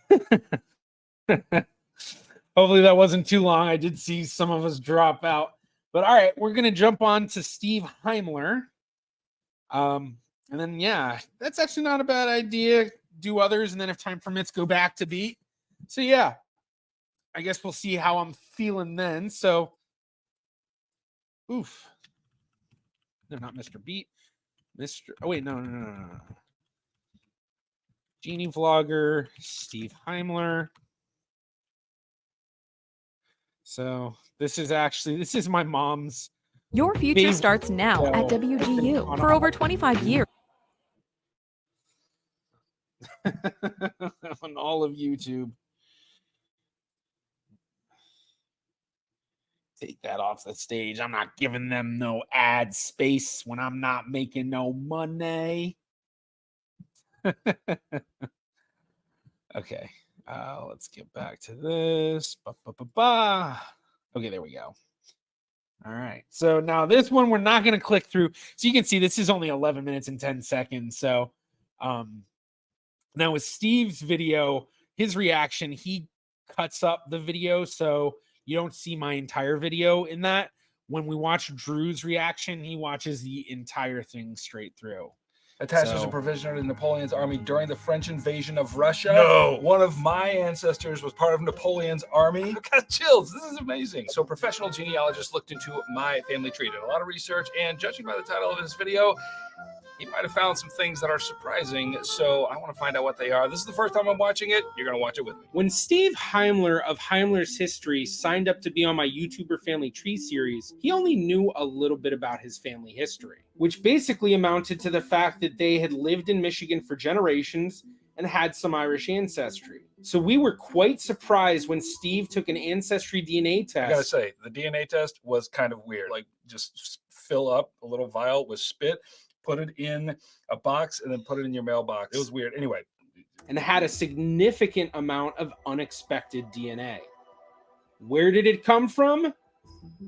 After discovering this, my main goal was to identify Steve's ancestors connected to this surprise DNA and then uncover their story. And what I uncovered was quite amazing. Oh my gosh. Okay. This is, I'm getting a little sweaty right now. Hello, everybody. I am Jarrett Ross, the GeneaVlogger, and on today's video, I will be discussing the story of Steve Heimler's Jewish ancestry. Jewish? He gave me the little bit of information he knew, and it was enough to get things started. But I also suggested doing a DNA test. That is not how it's done. Now, he said that in this video, and I was kind of laughing because for those who know, there are two tests that do the mouth swab, kind of like what's in the video. We can go back far enough. Oh, there we go. So like the mouth swab, like here, but then that's Family Tree DNA and MyHeritage. But if you test through Ancestry 23andMe, then you have to do the spit vial thing, which is what Steve did. He That is not how it's done. I spit into a little plastic. That would have been nice. While we waited for the results, I built out the tree from what Steve gave me and was quickly able to build out to his great-grandparents and then start focusing on different lines. Both sides of his family seemed to have deep lines in Michigan, just as Steve had told me. I also noticed his line tracing to Irish ancestry and a few lines back to early Ontario and Quebec. Then we got Steve's DNA results, and something really stood out. Steve had 12% Jewish ancestry. Now, 12% is quite significant because it's equivalent to a great-grandparent. And I had all of his great-grandparents identified, so it was likely one of them had Jewish ancestry. Now I had to figure out which one. At this point in researching Steve's family tree, I had only worked on half the lines in depth, but I could easily rule those out. One great-grandparent had German Catholic roots, another great-grandparent had Dutch roots, and two great-grandparents had Irish roots. I've got chills right now. I've got chills. This is amazing. German Catholic, Dutch, and we're looking for a Jewish. And I'm going to actually have more episodes on his family tree, going into the different branches that I talk about in this section. Ancestor. What? Wow. Okay. Okay. So that left 4 great-grandparents who might be Jewish. So I started with the great-grandparents on his paternal side. Arthur Stephen Wozniak was born in 1917 to Frank Wozniak and Helena Sigielska. I quickly found that Frank and Helena were all buried at St. Joseph Cemetery in South Bend, Indiana. They got the tombstones. How does this guy do it? How does he do it? That's amazing. The family plot and other records seem to indicate that they were Polish and Catholic. There were a few relatives who were DNA matches to Steve, who were related through Frank's siblings, and a few through Helena's siblings, which allowed me to correlate whether or not there was Jewish ancestry here. There were no confirmed DNA matches that I could find through this side of the family, so I wasn't able to correlate whether or not there was Jewish readings in the DNA, but it seemed very unlikely that this part of the family was Jewish. So then I turned to the parents of Steve's maternal grandfather, Sheldon Robert Franks. Loretta's parents were William Koch and Pauline Nemitz. He's a good storyteller. Their obituaries seem to indicate the family was... That comment made so much to me because his video was the second one I had done in this style. The first one was by Cynical Historian. So remember what we just watched with Mr. Beat, very different, much more tutorial-like. And this one, I think I tweaked a few things. I think I added a bit more on the music. I think I'd learned a bit more about pacing and stuff. And so when you said, you know, he's a good storyteller, I was like, oh my God, that's exactly what I'm trying to go for. I want this to be a story that's just a really interesting one. So that meant so much. It's part of the Evangelical and Reformed Church, so they seemed unlikely to have Jewish ancestry. Luckily, there were some really close relatives from this side through Loretta's siblings, and none of them showed any Jewish readings, ruling out Loretta and leaving one possibility: Steve's great-grandfather, Louis Bernard Franks. And if we couldn't find any Jewish ancestry here, that meant that we either had an NPE or not parent expected somewhere in the tree. Wait, did he just say not parent expected? I might have a different parent than I thought. Yeah, that was a little... When he reacted like that, I was like, oh, wait, yeah. That's why we don't always say not parent expected. It's... I forgot, there's a few variations of it, but basically it just means, you know, unknown ancestor, or the ancestor you were expecting isn't the ancestor you actually have. I'm not sure I want to continue with this. So I turned to the main sources I'd been using in this research: death records and obituaries. I quickly found Lewis's obituary, and there it stated that Lewis's funeral was officiated by a rabbi. And so it seemed we had found our likely Jewish ancestor. Lewis was born in Michigan in 1904 to Sidney Frank and Jenny Rich. Lewis was the youngest of his siblings, and a look at the 1910 census shows he was the only one of his siblings to be born in the U.S. Lewis worked most of his life in the factories around Detroit, having seemed to start in auto factories but then moving on to paper factories. Lewis's World War II draft record from 1940 showed that he was working for the Hind and Dausch Paper Company, which had opened a factory in Detroit just a year prior in 1939. Hind and Dausch Paper Company was founded in 1888 in Ohio and specialized in making corrugated boxes. So I actually found this footage for Hind and Dausch through the Library of Congress website, which is actually a really great place to do research. For anyone who doesn't know, loc.gov. Amazing. Yeah, and they had this like entire Hind and Dausch video, because all I did, I went there and I searched Hind and Dausch, and there it was. They had a lot of stuff there, which is why I could really uncover a lot with that story. But with this footage, there was a lot of footage. It wasn't the actual plant that his ancestor was at in Detroit. It was one of their other plants, I think, that was in this video. But, you know, basically same time, same equipment, you know, all that sort of stuff.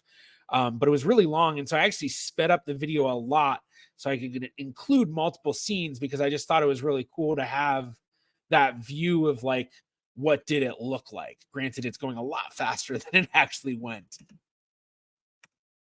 The company had opened factories all over the country and became world known for their products, but the employees were not happy with their working conditions. On July 17th, 1946, the workers at the Detroit Hind-and-Dausch plant went on strike for 13 weeks, one of 7 factories across the country who had done so that year. So I got some labor union striking in my blood. Okay, I like it. I like it a lot. Now, I still didn't have a good idea of the family history, so I started to look into Lewis's parents, Sidney and Jenny. Sidney and Jenny had arrived in America around 1903. Sidney worked for himself as a liquor merchant in Detroit, selling liquor and wine. But things would take a turn for the family on November 8th, 1916, when Michigan would amend its constitution to prohibit the manufacture, sale, and transportation of alcohol. Wow. So these people were in the liquor business. They're absolutely destroyed by prohibition. Now, okay, now what I want to know is, did they get into bootlegging? Do I have bootlegging blood? Oh!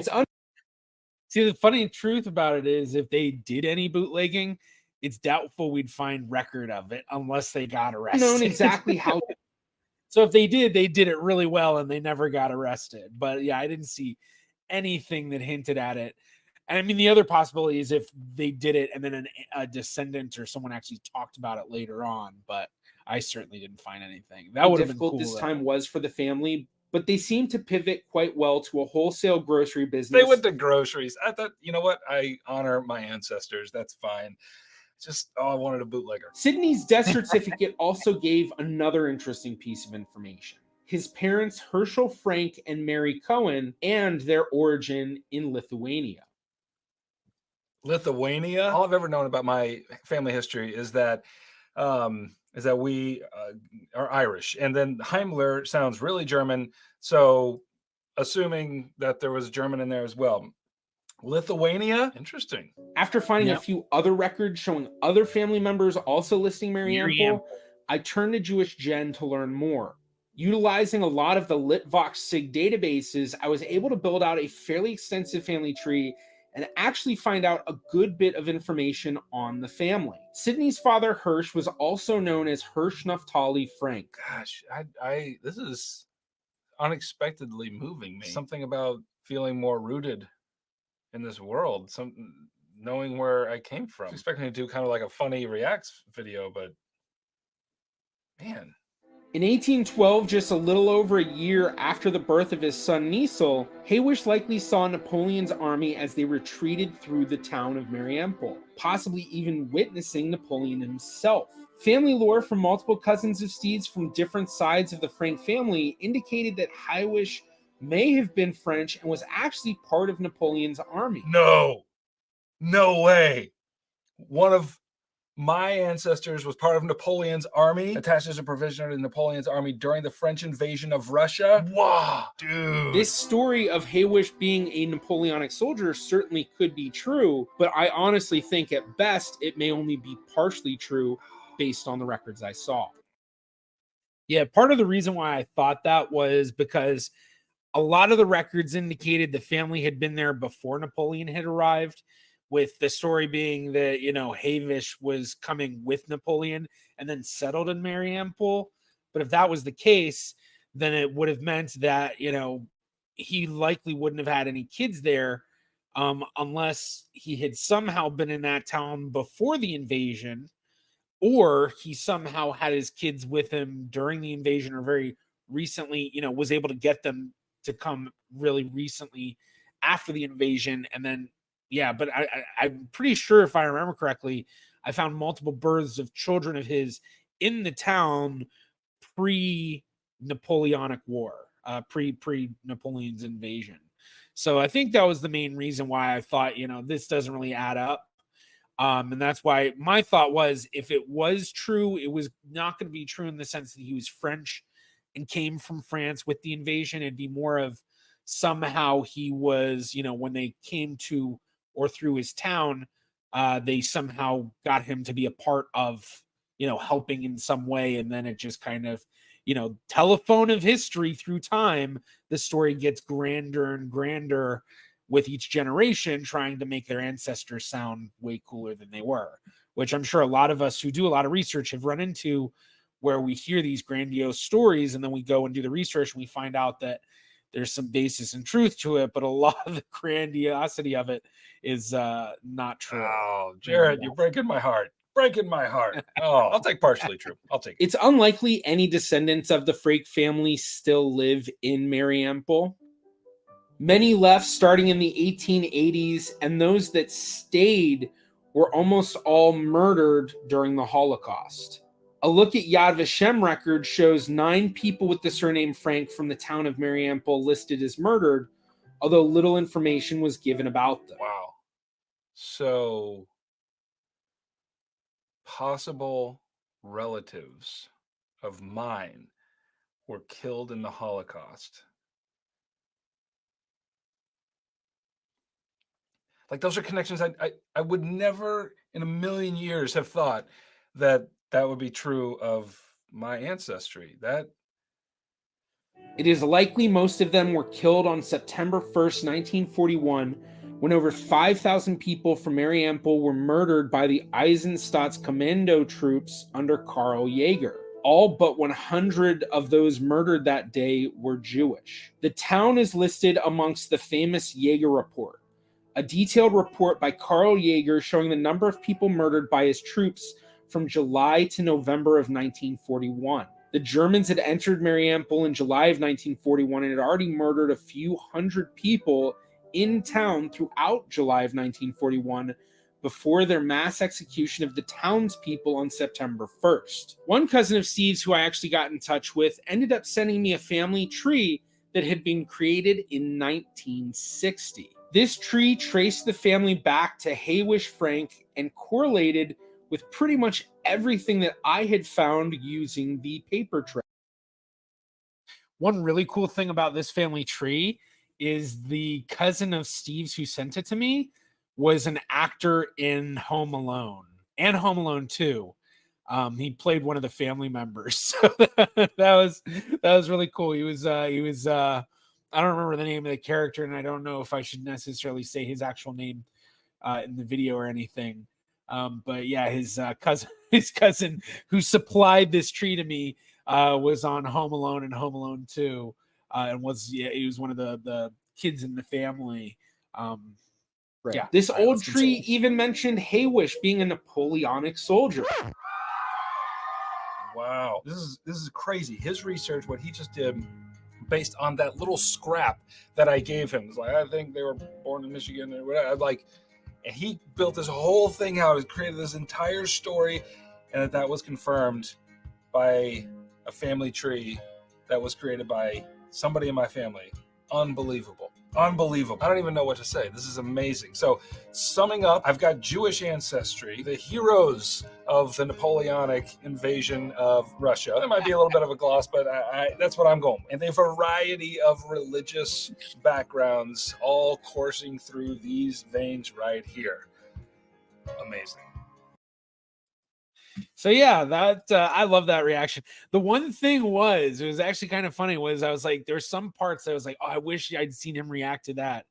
Because one of the things that I remember that I thought was so cool that I found was during the mid 1800s, during the Polish rebellions, that I'd found a connection of Franks from his Mariampol, the town of Mariampol, where his family was, with the name Frank, who were like hung in the forest by the Polish resistance fighters.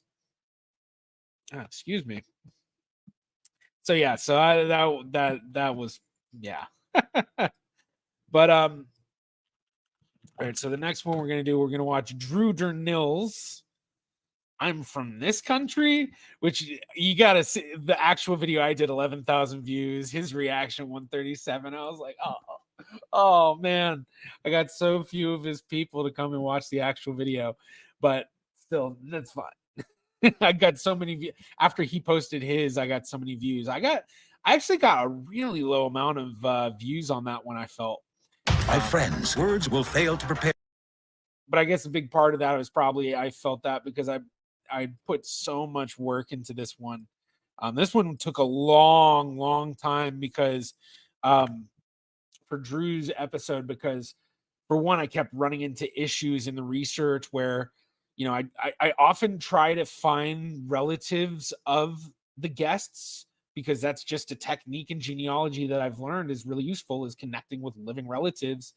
And especially with trying to tell the story of more recent family, I found a lot of cousins of his and a lot of people, but I've in all of the guests I've had and a lot of the research I've done, I don't think I've run into as many people putting up a wall with his as I did with his family. Not necessarily in like a way like they were, at least no one said this to me in any sort of way of like, you know, we are not comfortable with you doing this. But basically it was just, you know, we're not comfortable being involved sort of thing. And so it actually made the research really, really difficult, especially trying to piece together the story. And a big part of the original part of the research was trying to find his grandmother's involvement in World War II, which I'm still working on.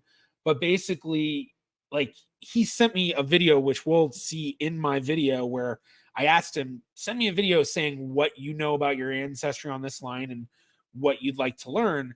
And a lot of the video he was talking about, well, I really want to learn about my grandmother's involvement in World War II, and I'd heard this and that. And he talks a bit more about it in his reaction. But I spent so much time trying to get that story figured out. And a big part of the roadblock I hit was just because I didn't have enough information from the family, and Drew didn't have enough information himself to be able to really dive into it. So I hit a lot of difficulties with this one, but in the end, with the final story, I mean, I knew from the beginning that I was going to talk about the Westenskau family and the Scandinavian stuff, but it was the in-between part that it was like the hard part. So all right, Today I'm going to finally learn about my ancestry because I don't really know a whole lot. I know my family can be traced back somewhere to like England, Scotland, Wales, and maybe some Nordic countries. But the problem with this old DNA test that I took is it was more of a range. Like there was a chance that I didn't actually come from Germanic Europe. But this video is called Uncovering Drew Durnil's Danish Immigration Ancestry. I let Jarrett Ross here, a professional genetic genealogist, dive deep into my family's history. I'm a little scared. I don't really know what's going to pop up. I guess I'm Danish though. 1851.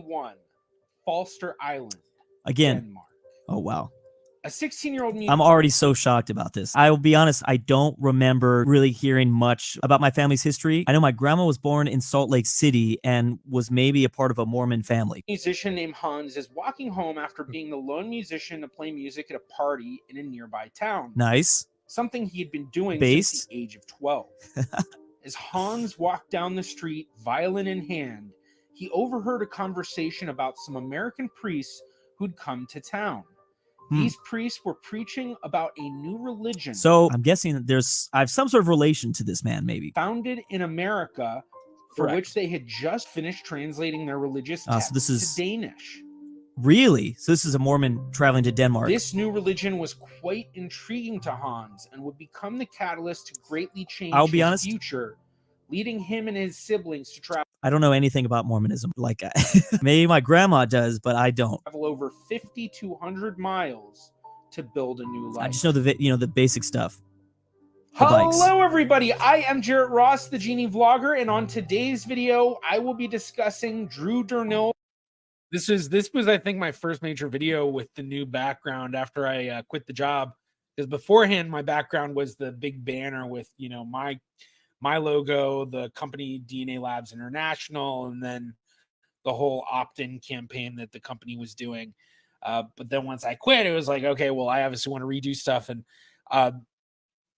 so this was the first video I did with that. But actually, I've changed it around a bit. I actually got for the useful chart posters, I finally got poster frames. So a little bit better. And then I've been working with videographer friend of mine trying to just, you know, slightly up the quality Mormon of things. pioneer ancestry. This is so crazy. Oh, wow. Yeah, this was like the most awkward photo I've ever taken in my life. Drew Durnil is a geography, history, and gaming YouTuber who has been making videos for just over 10 years. I first learned about Drew when I did a reaction to his DNA test results in May of 2021, and then we had the chance to meet while at VidCon in 2022. I was showing. While at VidCon, I asked Drew what he knew about his family, and while he knew a good bit, it seemed to be somewhat hazy. Definitely hazy. I mean, I can think back. I was lucky enough to live with my great grandma for a time. She told me a lot of stories, but I was so young. I really don't remember that much. I offered to research his tree for the series, and he...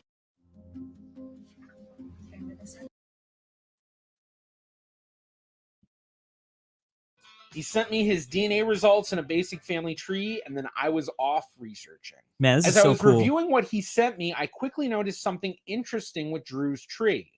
When Drew was born, he not only had 5 great-grandparents still alive, Wow. but he also Oh, had yes. Like I said, I was and I lived with my great-grandma, this lady, Vera Mae Russell. second great-grandmothers alive as well. She lived for a long time, so I've always been super thankful for that. One of those second great-grandmothers was through Drew's pure. Yeah, so actually, I was saying before his grandmother's involvement, it's his great-grandmother Vera's involvement in World War II that he was asking a lot about. The maternal line, so I decided to ask him what he knew about this line of his family. Oh, yeah. So I consider myself to be extremely lucky I just because covered I all was this. fortunate at a young age to live with.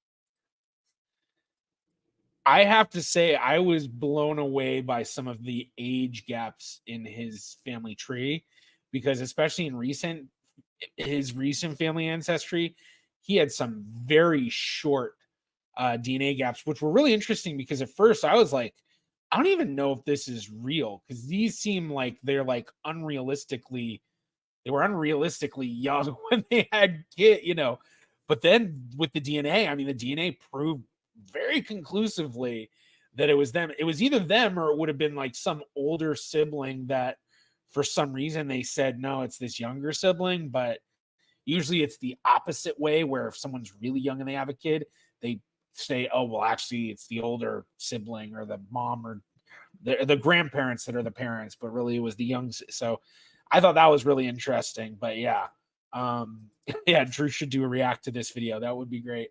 Although then I'll see another reaction video get way more views than my own video. Although it probably would get me a ton of stuff. Odd Danish mid-1800s, I think I spend a lot of time on. Yeah. And probably has to do with Mormon relationships. Well, that side was actually, I think that one was his dad's side that I was thinking of. Although I think there was some Mormon connection, if I remember correctly, on his dad's side.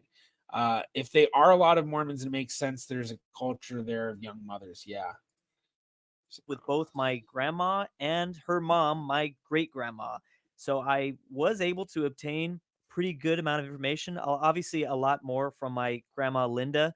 But the basics to her upbringing was that she was born in Salt Lake City, and she might have been raised Mormon. I'm still not entirely sure about that one. She definitely wasn't Mormon later in life, but maybe as a kid. When it comes to, as far as my great-grandma, her mom, this one's a little bit more difficult. I do remember certain things that she would tell me at a young age. Yeah, see, this part is where I had to cut a lot out, because he was basically, and she'd tell me about World War II and this and that about World War II and that. And so I really want to learn about World War II. And it's like, I had nothing good to include in the video about that.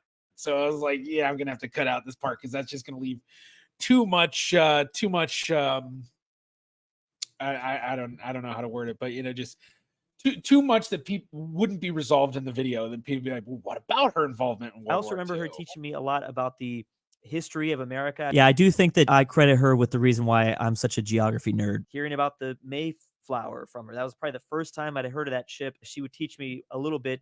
She talked about World War II a lot. Just about history. I mean, again, I was like 8 years old, so this was going right over my head. In general, and maybe that's where that honestly might be what sparked my interest. Yeah. Again, I don't know why she was telling like a 6 or 7 year old this stuff, but I guess I found it fascinating. I still don't really know. I always ask other family members. Apparently, she did a lot during World War II. Like, she went to Europe multiple times, and I think she was working in it was definitely with planes. It was definitely certain plane manufacturers, Boeing or something like that. I looked so many places to try to find information, and I just never found it. And there was some stuff that I've been like, there's some stuff that I've been trying to work on more, and like getting like some of the harder to find records. But part of it is that it was just a lot of generalized, like, might have worked with planes, might have been here, traveled abroad, and like I couldn't find any, passenger lists or anything like that. And yeah, I don't know. That was a consideration. It does sound like she might have done classified stuff. It's possible, but I wasn't sure. It was also my thought was maybe she worked with the the whatever show that they call it, but like they're like the group of people that go abroad to, you know, give stuff to soldiers, you know, like hand out drinks and stuff. And like, I think they had a scene of that, if you ever saw the Pacific, where it's like they're getting back from battle to the base and they're like, you know, battle torn and everything. And they're walking up and there are these, you know, hot chicks in nurse outfits handing out, you know, cups of drinks and stuff. And it's like just such a, you know, mind, yeah, mind whatever, you know what I mean? So, yeah, Michael, my great-grandmother's youngest brother, married in 1960, and his youngest is only 3 years older than me. Interesting. Oh, and thank you, Waving Scorpion. Yes, smash that like button, everybody. Smash that like button, all. A couple of my cousins met our second great-grandmother when they were little. I met 2 of my great-grandmothers. One lived to be 100, the other lived to be That's an 109. impact. So I know some pieces of information, but obviously I would definitely like to know a lot more. Oh yeah, this is her. Drew's great-grandmother Vera was born on May 18th, 1927. I loved finding this picture, and I will say some of the stuff I found that I was like so hoping I'd get a really big reaction from him, I didn't get quite as big of a reaction, but there was some stuff that I was like, I wonder what his parents are going to think, because I found some really good photos and videos of his family that I was like, oh, this is going to surprise them. And I posted this photo of him with his grandmother way back. But one of the things that he didn't make note of, and maybe he didn't see it, was, so I show this photo of him with his great grandmother. And then after that, I show a photo of his grandmother as a baby with her mom. And I just thought they looked so alike. So like, here's like Drew as a little kid with his great grandmother, Salt Lake City, and there's his great grandmother. Like, to me, it's like they both had such a similar, like, kind of face. I don't know, maybe it's just that kind of baby face sort of thing, but there was just something about it that I thought, you know, I don't know. In Salt Lake City to Stanley Pitts Russell and Iva Hattie Weston Scout. This is crazy. I was actually just asking my, how do you say that? My grandma's brother. So is that uncle? About what he remembered about his grandma and his great grandma. Maybe some of this will ring a bell. Stanley was a first-generation American with both of his. And this video, this is his family. This is video of his family. I'd found some film that one of his cousins had put up online kind of discreetly somewhere, but I was able to figure out where it was. And I got a lot of it. And I wasn't 100% sure of who was who. This was one of the roadblocks I ran into. I kept trying to contact relatives and be like, can you just tell me which one's Vera, which one's Stanley, who's Hattie, who, you know, and I couldn't find anyone. So I had to go by context clues of various things. And I thought I figured it out, but I wasn't 100% sure. Cause like here on screen, that was either his Drew's great grandmother, Hattie, Iva Hattie, or it was her sister, June. And then this, I think, was Stanley, but I couldn't remember. Parents having been born in England. That was for sure. Oh, wow. Hurry, pillow window replacement is on sale now. And then like that photo that it just went off of, I'm pretty sure that was Hattie with her husband. Wow, that's crazy. So my great-great-grandpa was first generation. That doesn't go as far back as I thought. I thought we had been here for a minute. Yeah, that line of his family, the Russell side, yeah, that was really recent English. And well, yeah, Father Stanley was a first-generation American with both of his parents having been born That's in Stanley, England. I think. Wow. Vera's mother, Iva Hattie, who also went by Hattie or Harriet, was born in Utah in 1907. I think I remember hearing about this lady's name, actually. John Weston Scow and Susanna Cheshire. I'm like trying to map this out in my head. If I have heard from the older generations this name, I think I did. The fourth of 11 children. So he actually had a double cousin relationship in his family where Iva Hattie, his second great grandmother, married a Russell. And then June, born in 1919, also married a Russell. So Drew's family are double cousins to June's family because they're cousins through June and Hattie, and then cousins through the Russell. Dang! Wow, and there's a lot of, they had a ton of daughters, like 3 boys. Stanley and Harriet were legally married in Utah in 1928, which I realized their marriage was almost 1 year after Vera had been born. I couldn't find anything which indicated the deeper story, but I would later learn that it wasn't uncommon for couples from their church to have marriages that were recognized by the church. I tried to keep it low down at this point. Civil marriage. Oh. Granted, that seemed to be more of a 19th century thing, and I don't know if that was actually the case here. Stanley and Harriet would go on. I loved, this was my favorite picture that I found, because this is his grandmother, his grandmother's brother, the one he was saying that the guy he was talking to before, and then their younger sister. And I mean, look at how much his great uncle looks like. I mean, that's the similarity between Drew and his great uncle, at least in this photo. But it was just such a cool photo, because this is them hanging out 1940s Compton on the car. Such an awesome picture. 2 more children, a son and another. That is a crazy picture. I love the old car in the background. Another daughter. I would have loved to see the reactions of his like mom and his grandmother's siblings, because his grandmother has unfortunately passed away not too long ago, a few years ago, I think, if I remember correctly. But yeah, his like some of her siblings are alive, and then obviously, you know, he's got a lot of other family members and stuff too. And so I was actually saying to him, and I say to all of my guests, I'm like, if you have family members who would want to react to this, I would love to have that, because, you know, especially with the family members that are older, they're the ones that I would think would, you know, more of this stuff would be like, oh my gosh, I remember this and this and this, which is one of the reasons why, if you've never interviewed family members about your family, highly recommend doing it and just going through what you found, because sometimes you'll be surprised the stories that they'll be reminded of, that they just, no one ever asked me, I never thought to tell. Stanley worked as a roof shingler in Salt Lake City, but in the late 1930s, the family moved to Compton in Los Angeles. And so that's his grandparents, if I remember correctly, over here on the left. Los Angeles. Dang, I'm from Compton. I knew it. Wow, that's crazy. Actually, I just now remember my grandma used to say all the time that she loved Compton. So that is not a joke. That is so funny. To work various jobs throughout the years. In the 1940s, Stanley was working as a truck driver for Ream Manufacturing.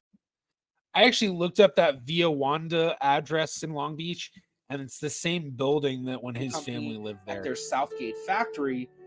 Then in a 1942 city directory, he was listed as a shipyard worker. And by 1950, he was back to roofing again.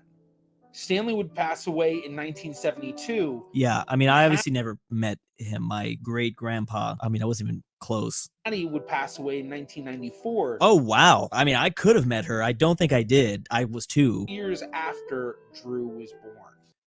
He probably did meet her and just doesn't remember, or at the very least, you know, they were at gatherings together, I'm sure, because I mean, the whole family lived in. Both of Harry's parents were born in Utah, which made sense because Drew had told me that he believed this line of the family had been part of the Mormon church. So my next step was to confirm if that was true.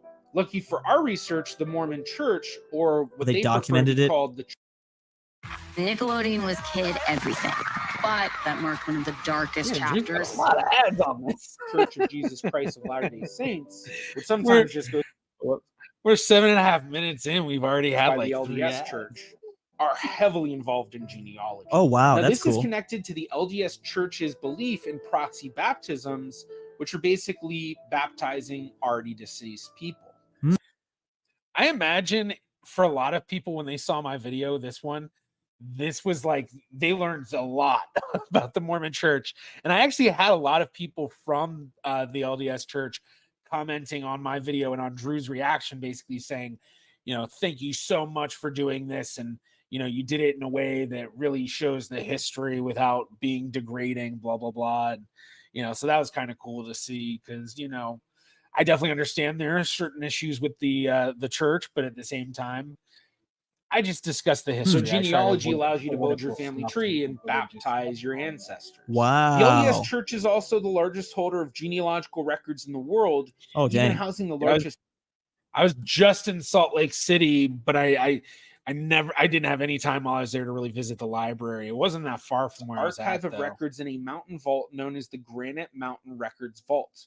There are census That's records crazy. for church members. Keep it in like a and big old membership vault like that. records, so we can easily see if they were part of the church. Vera's family shows up in these various church records, and I even found Vera in the 1935 church census records. This connection to the church likely meant that the family already had an extensive family tree built out. Wow. And even more So- likely, it was being hosted on the church's genealogy website, Families. Their side of the family was like super more. There's a lot. Oh, well, like he was saying, they might have been baptizing post, what's that called? After death? Which is a free website which hosts billions of digital records as well as a collaborative family tree. A collaborative Thanks. family Here's tree good. means Again, that please everyone go works subscribe. from the same family tree. So if two It's a good people video. end up putting the same person in their family trees, that is then merged together. Mm. This is actually the same type of thing that Genie.com and WikiTree do as well. That makes sense. But being that Family Search is the LDS Church's website, it has become the central hub of the three collaborative trees with the most information on LDS Church families. I quickly found the family in the Family Search tree, and the amount of information connected to the tree. Yeah, I know some of these people. I don't know who has it all, but I remember my great grandma Vera. She like hoarded a lot of stuff, and if I could only find that stuff, she probably has old pictures somewhere. Actually, my parents might have that stuff. I should have looked for that. Extremely expansive with. Yeah, I know that my great grandma's husband died like really young, and she never remarried. He just like had a heart attack on the couch. And unique records attached. The first thing to catch my eye was that Harriet's paternal grandparents were born in Denmark.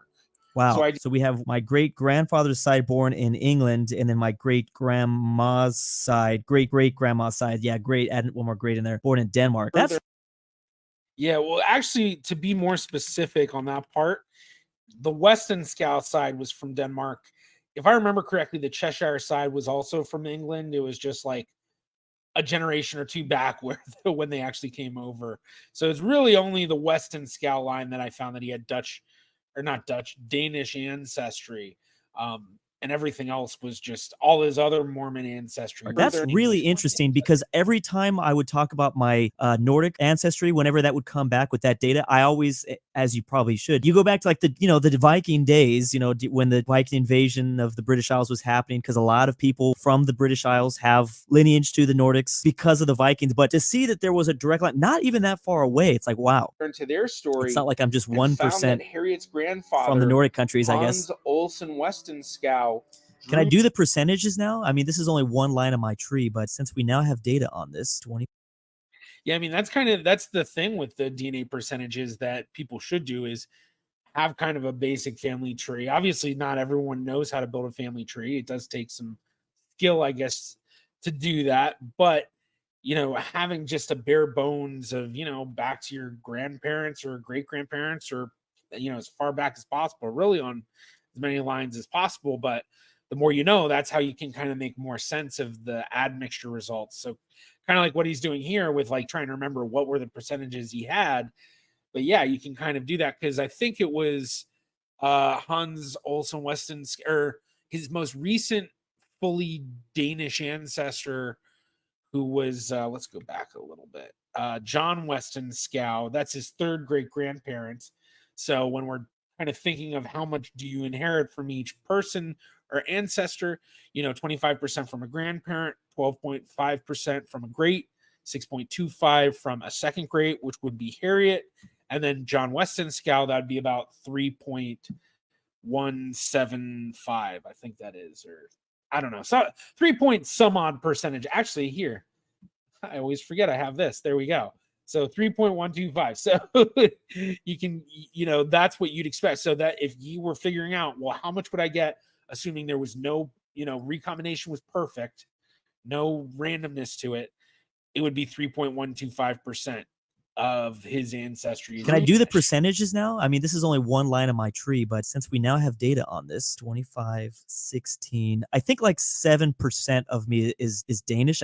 Is that the right? I don't know if I mathed that right. Drew's fourth great grandfather was a well-documented figure in the LDS church history and had led quite an interesting life. 1835. This also gives interesting perspective on like the Civil War times. If they're in Utah, I don't really know what they was doing. They was just chilling over here doing nothing in the Utah territory. One of the things I loved about Drew's reaction was it was a lot of commentary of like, well, I guess I wonder what this would be like. And then it's something I cover later in the video. And that made me really happy because it really just made me think like, okay, I am hitting all the questions that people have, which is what I really wanted to do with the narrative style of like, as you're going through, you're like, okay, well, what about that? And then all of a sudden it's like, here's the answer. Oh, sweet. So it's like a lot of the stuff he's like, I wonder what, how did they get there? And what did they do? And it's like, I covered all of that later in the video. I guess. So Olson Weston Scow was born on the 17th of September, 1835 in a town on This is actually so funny because I just watched the Book of Mormon in London. Oh, man. Denmark as just Hans Ullesen. Hans, the son of Ulla. The name I spent a lot of time looking up how to properly pronounce Ulla. The name Westenskau came from the word Westenskov, which was something Hans's father Ulle had been nicknamed as it roughly. Man, this is so cool. I feel so happy to be getting this information. Woods, because Ulle is said to have lived in the western wards of the town. Hans came from a very musical family, with his father Ulle being a professional musician who taught many on Falster Island, including Hans and his siblings. Hans started learning violin at the age of 7. By age 9, he was playing dances alongside his father. By the age of 12, he was playing parties all by himself. That is cool. I was playing in a band before I really started YouTube. I liked music a lot. I guess this is Hans's brother Peter connection here. The same with the.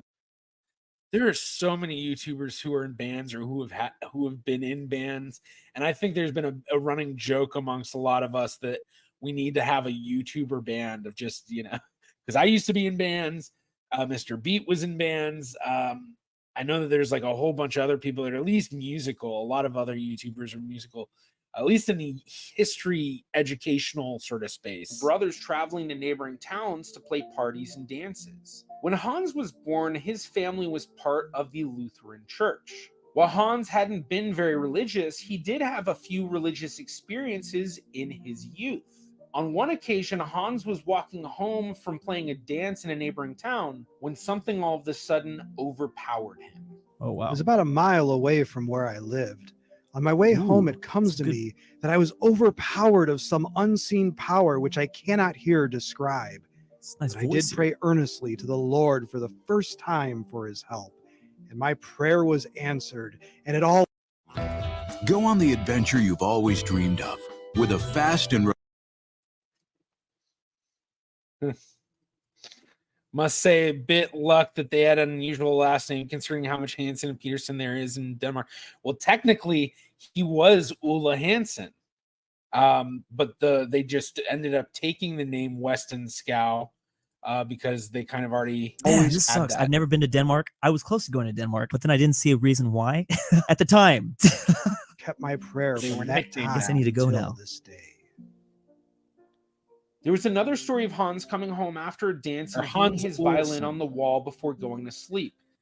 Because from what I found, and I guess this is common with a lot of Scandinavian countries, is it's a very, it's a typical patronymic system for the name. So it's, Ulla Hansen, Hans Ullesen, and, Peter Ullesen, and, Ulla Peterson, and, depends on what your mother and sister were standing next to his bed when they claimed the violin slowly floated up and away from the wall and then back to the wall, going back and forth 3 times.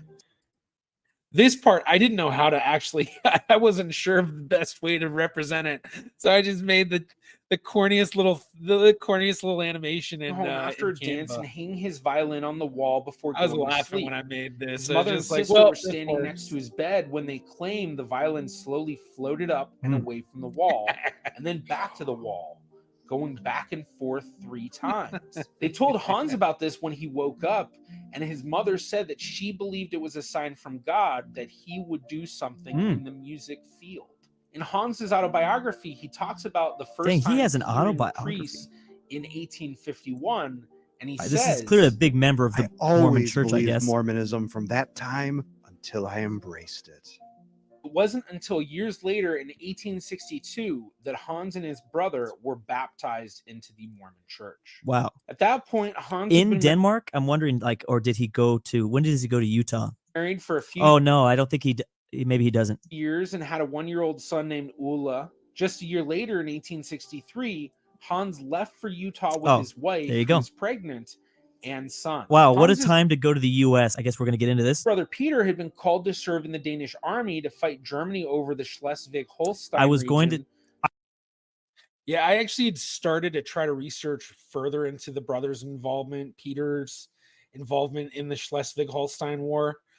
If I remember correctly, I think it was this, because there were 3 of them. I can't remember which one it was that he fought in. Obviously, it's whichever one took place in 1863, or I think it was, or 1860s.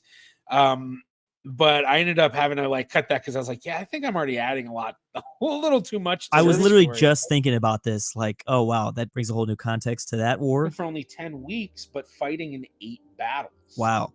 Shortly after Peter finished his service in the army in he didn't die. 1864, he left for America. 1864, a year later. Their sister Magdalena, who also went by Lena, would join them just a few months later. Something especially important to Lena is she had promised their mother on her deathbed that she would stay with her brothers. Well, this was all turning out to be quite an interesting story. Now, that actually, I talk about the 3 siblings, but there were other half siblings of theirs.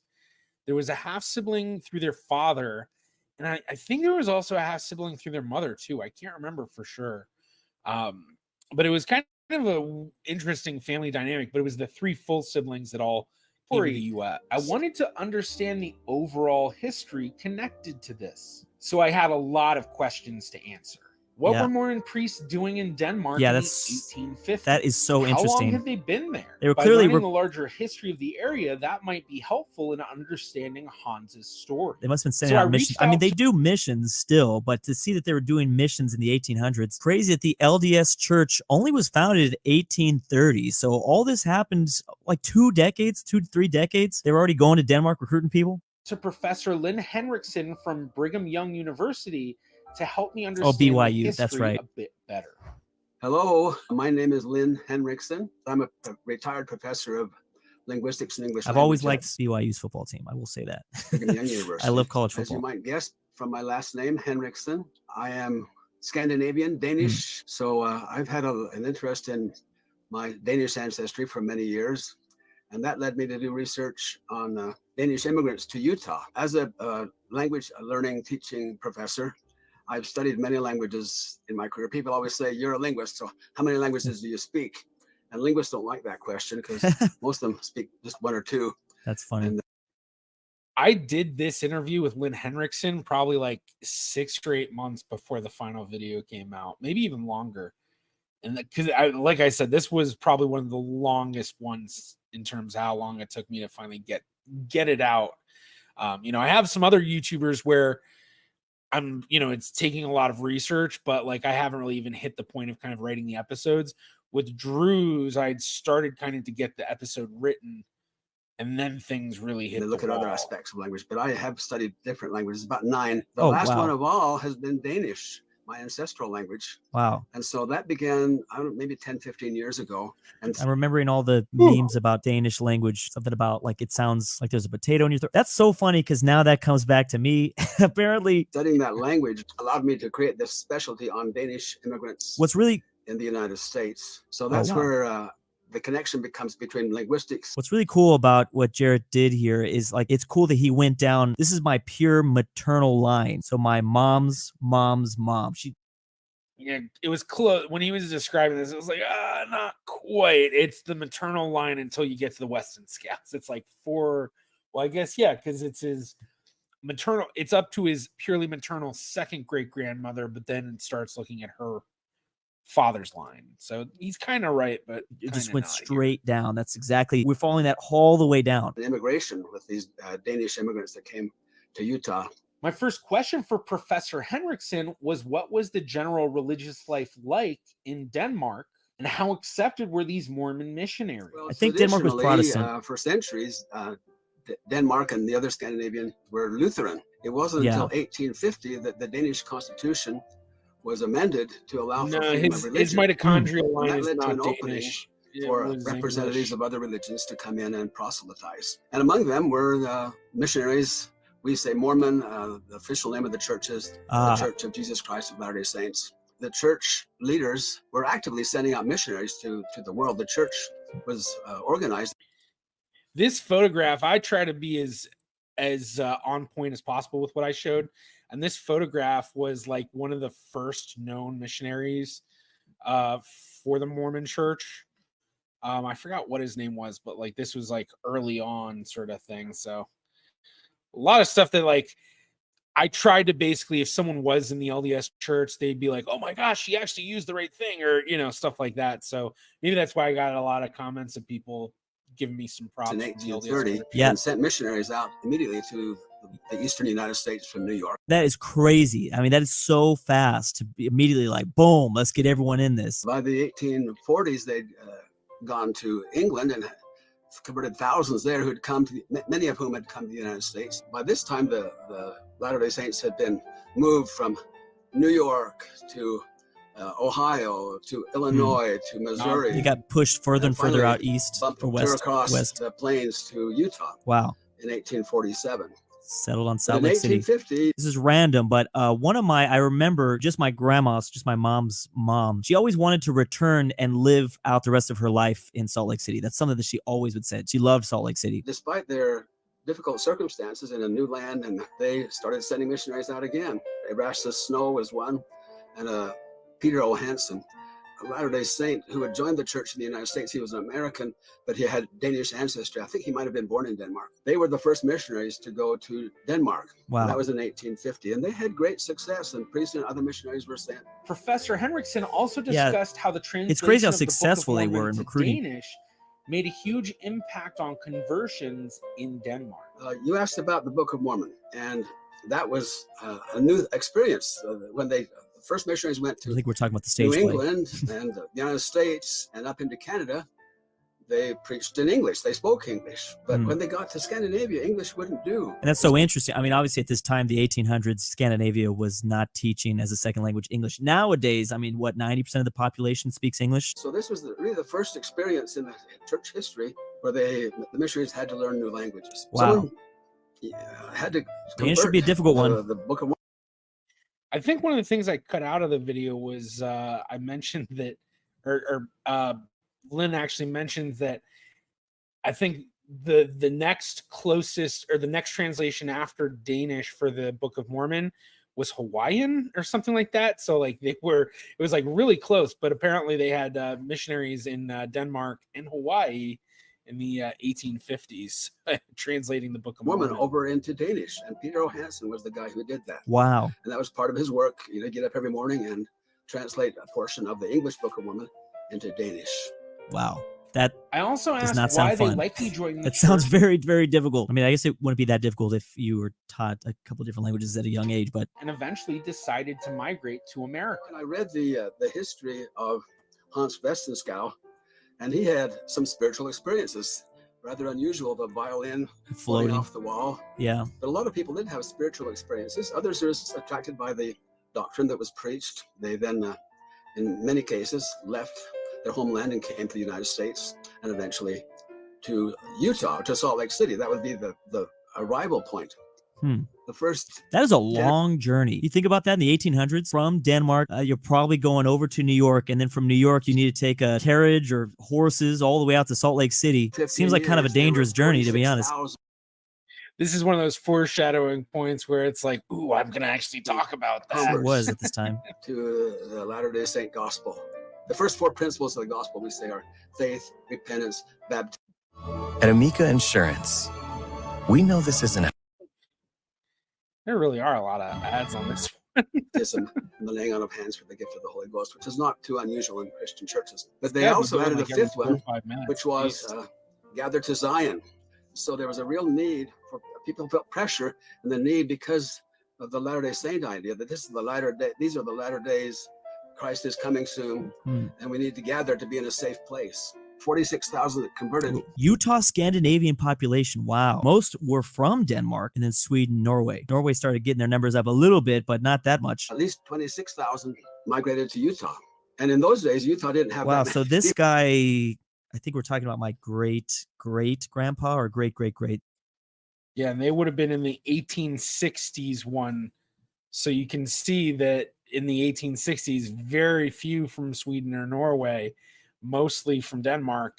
The ones from Sweden and Norway don't really start to pick up until the 1870s. I don't know, 3, but he must have been one of the first, one of these 1800s. So this was quite an increase in the population.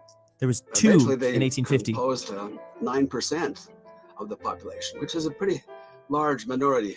There are This other really reasons explains they why came. Economic. Demographics wise, Utah is an extremely, it's very European, I guess. This is how to phrase that. We call push-pull factors.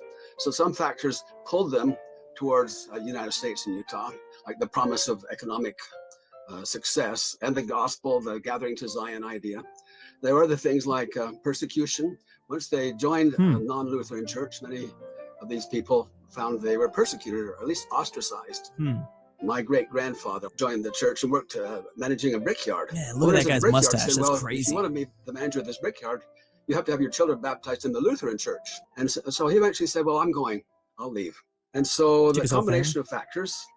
So one of the things that I found out after I put out the video was this part of Lynn Henriksen's family that he was talking about was not the one that I put the photograph of. Apparently, like I forgot what it was, but there was like a real close similarity between them where it's like I thought it was a bricklayer, but he was actually like something else with bricks or something. So like had brick in the title. So yeah, afterwards he was like, yeah, that's kind of something that, you know, if you could change it. And I was like, unfortunately, the video is already done. I can't change it. Led a lot of people to come to Utah. Hans's trip to Utah was only briefly mentioned in his own writings, but his sister Lena documented her own trip quite well in 1864. Ooh. Yeah, that's what I'm saying. That is. The Mormon missionaries helped fund Lena's trip with something called the perpetual emigration. Man, they must have had some money because this would cost a lot, I feel. Bring all these people back to Utah. The group Lena traveled with had about 350 people altogether, all of whom were described as converts. Putting them in the bottom of the ship, maybe? They first sailed to England, taking a 3-day trip, which had heavy rain almost the entire time. The North Sea is not a good place to go. That's what I keep seeing TikToks about that. The North Sea is terrifying. Making many of them sick. They landed on the east coast of England and took a train to Liverpool before continuing their journey to America. Man, I don't even like to do 12-hour plane rides. Can you imagine this? This is definitely taking like 6 weeks. America had 9. I really tried to play it out at this part to really get the emphasis of like it was a long way and like each part had its own section. 974 passengers, and Lena described the ship's crew as rough and ill-tempered. I mean, Lena had befriended yeah, some. I think I would be too if I was on a ship all the time like that. They were all conned on the trip by an elderly man who pretended to be a missionary and said they could entrust him to keep their valuables safe. Instead, after they gave him their valuables, he disappeared and was never seen again. Oh, yeah. I'm not surprised. There's probably a lot of people did that stuff. After a grueling 2-month journey, Lena's group landed at Castle Garden in New York. They then traveled by steamboat to Albany before taking a train west. Wow. The converts weren't well treated on this trip, and because this was during the Civil War, the group found themselves in cattle cars so the active soldiers could take the nicer cars. Once they arrived at the Missouri River, assuming they stayed out of the South at this time, probably. Another steamboat or anywhere up near to Wyoming. The fighting. In Wyoming. That was an interesting comment when he made that, because I was like, you know, I don't know if I found anything kind of saying about them avoiding certain areas, but it certainly makes sense that, you know, make sure you don't go through active battle zones.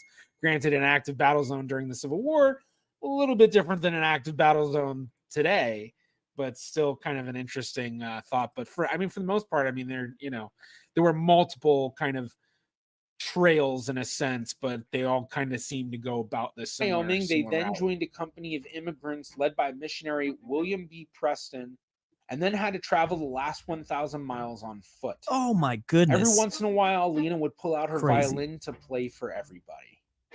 Along the way, Lena fell in love with a man named Marcus Funk, and they'd be engaged before the trip's end. Wow. They finally made it That's to their one way destination to bond with someone.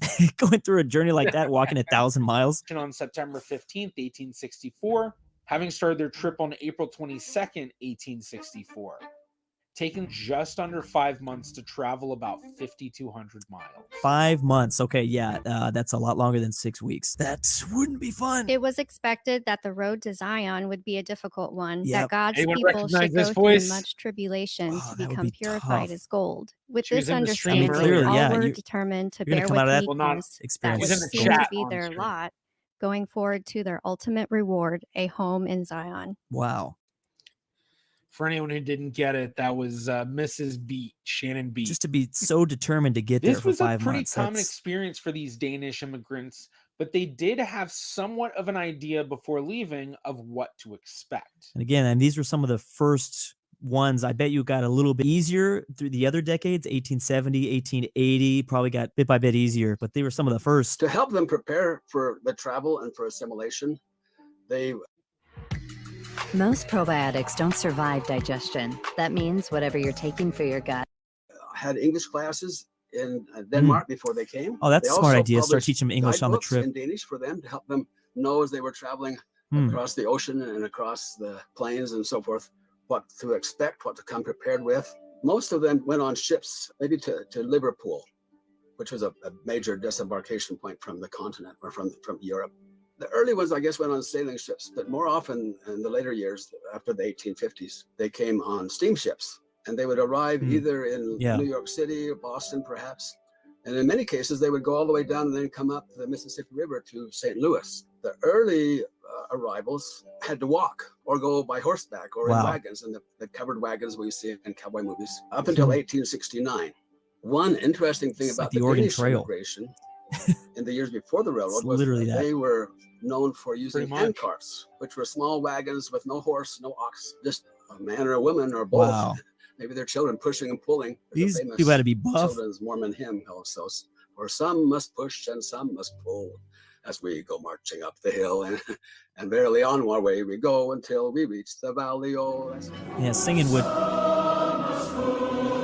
I don't know why. but Singing when I probably did makes that the journey a little bit transition more bearable. between Hans You had gotta do arrived and was something. singing chorus, the Mormon Tabernacle Choir. That I don't know why I thought that was a great 1 year transition. prior I to was his totally sister active on Lena.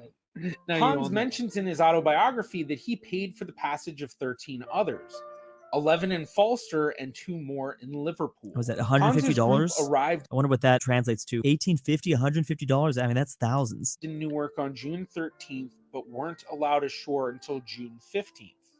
They quickly boarded a train to That's Albany probably and arrived 10,000. 1 day later. The same day that they arrived in Albany, Hans's second son, Peter, was born. They then took a train to Florence, Nebraska, but not long after arriving in Florence, on July 2nd, Hans's first son, Ule, died at just over a year and a half. Oh, yeah, that little kid from the picture. Just 4 days after the death of their son, Hans and his family left Florence, Nebraska with the John Franklin Sanders Company. Hans, I would find that so difficult to like have your, 2-year-old baby die. And then it's like, all right, a few days later, now we've got to leave where we buried our 2-year-old son. And, I kind of wonder if they ever went or even knew where they buried him and like went and visited the grave or something. This group finally arrived at their destination From Nebraska. on September 5th, 1863. Well, it took these 3-month newcomers a little journey. while to get set up. They were expected to become productive very quickly. Professor Dang, Henriksen you just told got done with this 5-month journey. It's like, all right, guys, it's time to get to work. me about an interesting Start building them Brigham Young houses. speech given to a group of new arrivals, which highlights this sentiment. brothers and sisters of the Lord Jesus Christ, you have been chosen from the world by God and sent through his grace into this valley beard, of the it's mountains crazy. to help in building up his kingdom. I love You are Drew's faint and comments weary about from your the march. facial hair. Rest It's then so funny. for a day, for a second day, should you need it. Then rise up and You get see 2 how you days. will live. Be of good cheer. Look about this valley. Your first duty is to learn how to grow a cabbage. And along with this, cabbage and onion, a tomato. I guess it's kind of important to be learning how to grow feed food. a pig, to build a house. The next duty for those who, being Danes, French, and Swiss, but who cannot speak it now, is to learn the English language, the language of God, the language of the Book of Mormon, the language of the latter days. So they went to different places around the state. Often they went to a particular place because that's where they had friends or relatives. This thing we call chain migration, where you go where someone that you know from the old country usually and you start hopping. They'll put you up and help you get settled for a while. The family made their way to the town of Manti in Sanpete County. Yeah, look at this. Utah. I mean, because Utah was still a territory, right, at this time, so it was all broken up into weird pieces. A town which is about 100 maybe miles south of Salt Lake This might be City. just county borders. I love how he slowly realizes, like, wait, I'm just looking at a county border Newcomers map. faced a few challenges in their new homes and assimilating into the overall culture. It was just a county border map, especially learning English. Yeah, I mean, I can't even imagine coming from Denmark going to rural Utah in the 1860s. Henriksen explained further. People who study this say they faced three major enemies. Okay? One was the climate. Okay. They came from Northern Europe. It was cold, a lot more moist there. It was cooler. Now they were in the Great American Desert. Another enemy was the Native Americans, although they didn't have so much trouble getting along with them as they thought they would. In fact, some of the Scandinavians learned more Indian language than they learned English. That's hilarious. I mean, they weren't that far away from the Comanche, right? I mean, that would be pretty terrifying. Enemy. The Ute, which is why I believe it's called Utah. Was the English language.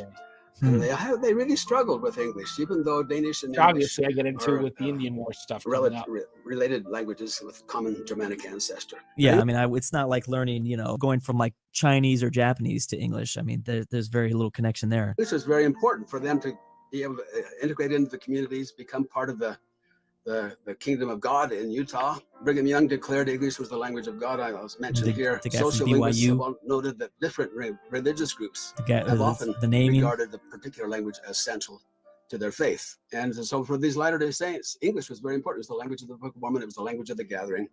I didn't realize how important English was to for the Mormons. Scandinavians to learn Makes sense. English. And they wanted to, but that doesn't mean it was easy for them. Hans, Peter, and Lena would continue their work as musicians, and in 1866, Hans I like how these two have the same beards. Is that just the style? Musicians to fight in Black Hawk's War. Oh yeah, The war I've heard about started this. in 1865, but the conflicts between the Mormon pioneers and the Native Americans dated back to the 1840s. This guy got shades on? Relations between the pioneers and natives had crazy. been very peaceful at first. The Mormons wanted to be friendly and helpful to the natives because they saw it was in their own best interest. With Brigham Young once saying, This had to have been the style to shave your mustache, right? Even more so, the Mormons viewed Native Americans in a special light because the Mormons believed Native Americans were a lost tribe of Israel. Native Americans viewed the Mormons as outcasts and were initially friendly with these pioneers. Relations slowly soured over the years, and multiple massacres happened throughout the 1840s and 1850s, with Mormon pioneers even taking some Native Americans as slaves, including women and children. By the time Hans and his siblings had arrived, this was still in Utah, before the slavery. hundreds of Native Americans had already been 1865. killed. And I have to say, it was very difficult to research this war, this Black Hawk's War, because there's technically multiple of them. But part of it was that it seemed to be there was contradictory stuff between sources, and especially like sources would claim stuff, and then I'd try to look into the citations, and either I'd find stuff where just like there weren't very good citations, or the citations led to something that didn't seem to add up to what that person was saying. And I remember one of the things that was a part of that was the whole, taking women and children as slaves. And so I was like trying to find specific accounts of stuff. And I kept running into different things of when people were taken as slaves and who was taken as a slave. And so I was like, I'm not going to get into that because that would require really, really in-depth research. And by the time I had gotten to this point of writing the script, it was like, I was already like a year behind. So it was like, okay, I can't get too hardcore into it. Enslaved, as well as 8 Mormon settlers having been killed, 4 of whom had been Danish immigrants still on their journey from Denmark on a similar path that Hans took. Things really began to get worse in the summer of 1863, right before Hans and his family would arrive. Oh, And wow. the family's first few years in Utah would include multiple fights between the settlers and Native Americans, eventually leading to Black Hawk's War. I basically found no reference to Hans and Peter's experiences in the war, with their biographies and obituaries mentioning this only as a small blurb. But their pension records that's probably show a good both thing. of them served for 1 year and 8 months as musicians. Really? Were they the drummer boys? Oh man, I was just making jokes about those memes. When you're playing your flute and your homie gets shot in the chest, you're like crying, but you still have to keep playing. Peter continued their focus on music by running choirs, orchestras, and other musical organizations throughout the area. They were constantly discussed in the newspaper and played multiple large events. This is a war. Hans even followed in his happening father's within the footsteps Civil by War teaching music to many students in at the the same area, time. and has said that he taught all the early day musicians in the Manti area. Hans and his wife Karen would have many children together, but at this time it was commonplace for men in the church to take multiple wives. Hans was urged by his wife to take a second wife. Now, what's interesting about this story of his wife urging him to take a second wife is that this was written about by children from the first marriage and their in their biographies of the family. And one of the children who I talk about in a bit in the video, he writes like pretty specifically about the event, like with like the conversation they had about it, or at least what he heard, which he did in April by his own wife, 1869, marrying Karen Elizabeth Hansen, and it would be through this marriage that Drew descends from Hans. Oh dang! To the I also second thought wife. it was interesting that both of his wives were named Karen, and I imagine that oldest. Dang, to the I also second thought wife. it was interesting to be through this marriage that Drew. So that's John Weston Scow. That's who. That's his second. That's his third great grandfather. Drew's most recent fully Danish ancestor. Drew descends from Hans. Oh dang! To the I also second thought wife. it was interesting that both of his wives were named Karen, and I imagine that must have been somewhat confusing throughout the house. I think that makes it a lot easier. Karen wins dinner. They'll both give you answers. Hans and his second wife would have multiple children together, including Drew's ancestor John Weston Scow.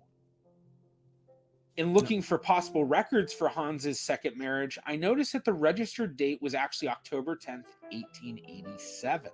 This seemed quite odd, and I wanted to see if I could figure out why they would have a civil marriage 18 years after the original. Some interesting research at this point. I couldn't find anything indicating the exact reason. It seemed to be connected to the Edmunds-Tucker Act of 1887. So they were not allowed to. The Edmunds-Tucker Act was a law which attacked polygamy by going after the LDS Church and the Perpetual Emigration Fund. This law was actually an extension of a previous law from Definitely something I noticed in my 1882, research. known as the Edmunds Difference Anti-Polygamy between LDS Act, sources and non-LDS sources. which basically banned polygamy and took away rights from polygamists, including voting, holding public office, and even serving on juries. The 1887 laws were enacted due to the lack of control the previous law had over polygamy, so this new law disincorporated the church and the Perpetual Emigration Fund.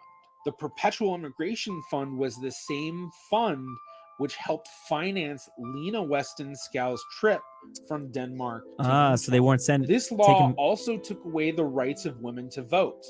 That's right. In Utah from 1870 that's right. up I did until hear about this. 1887, women had the right to vote. A Yeah. law which had been passed by the Utah Weren't they the first? Territorial Legislature.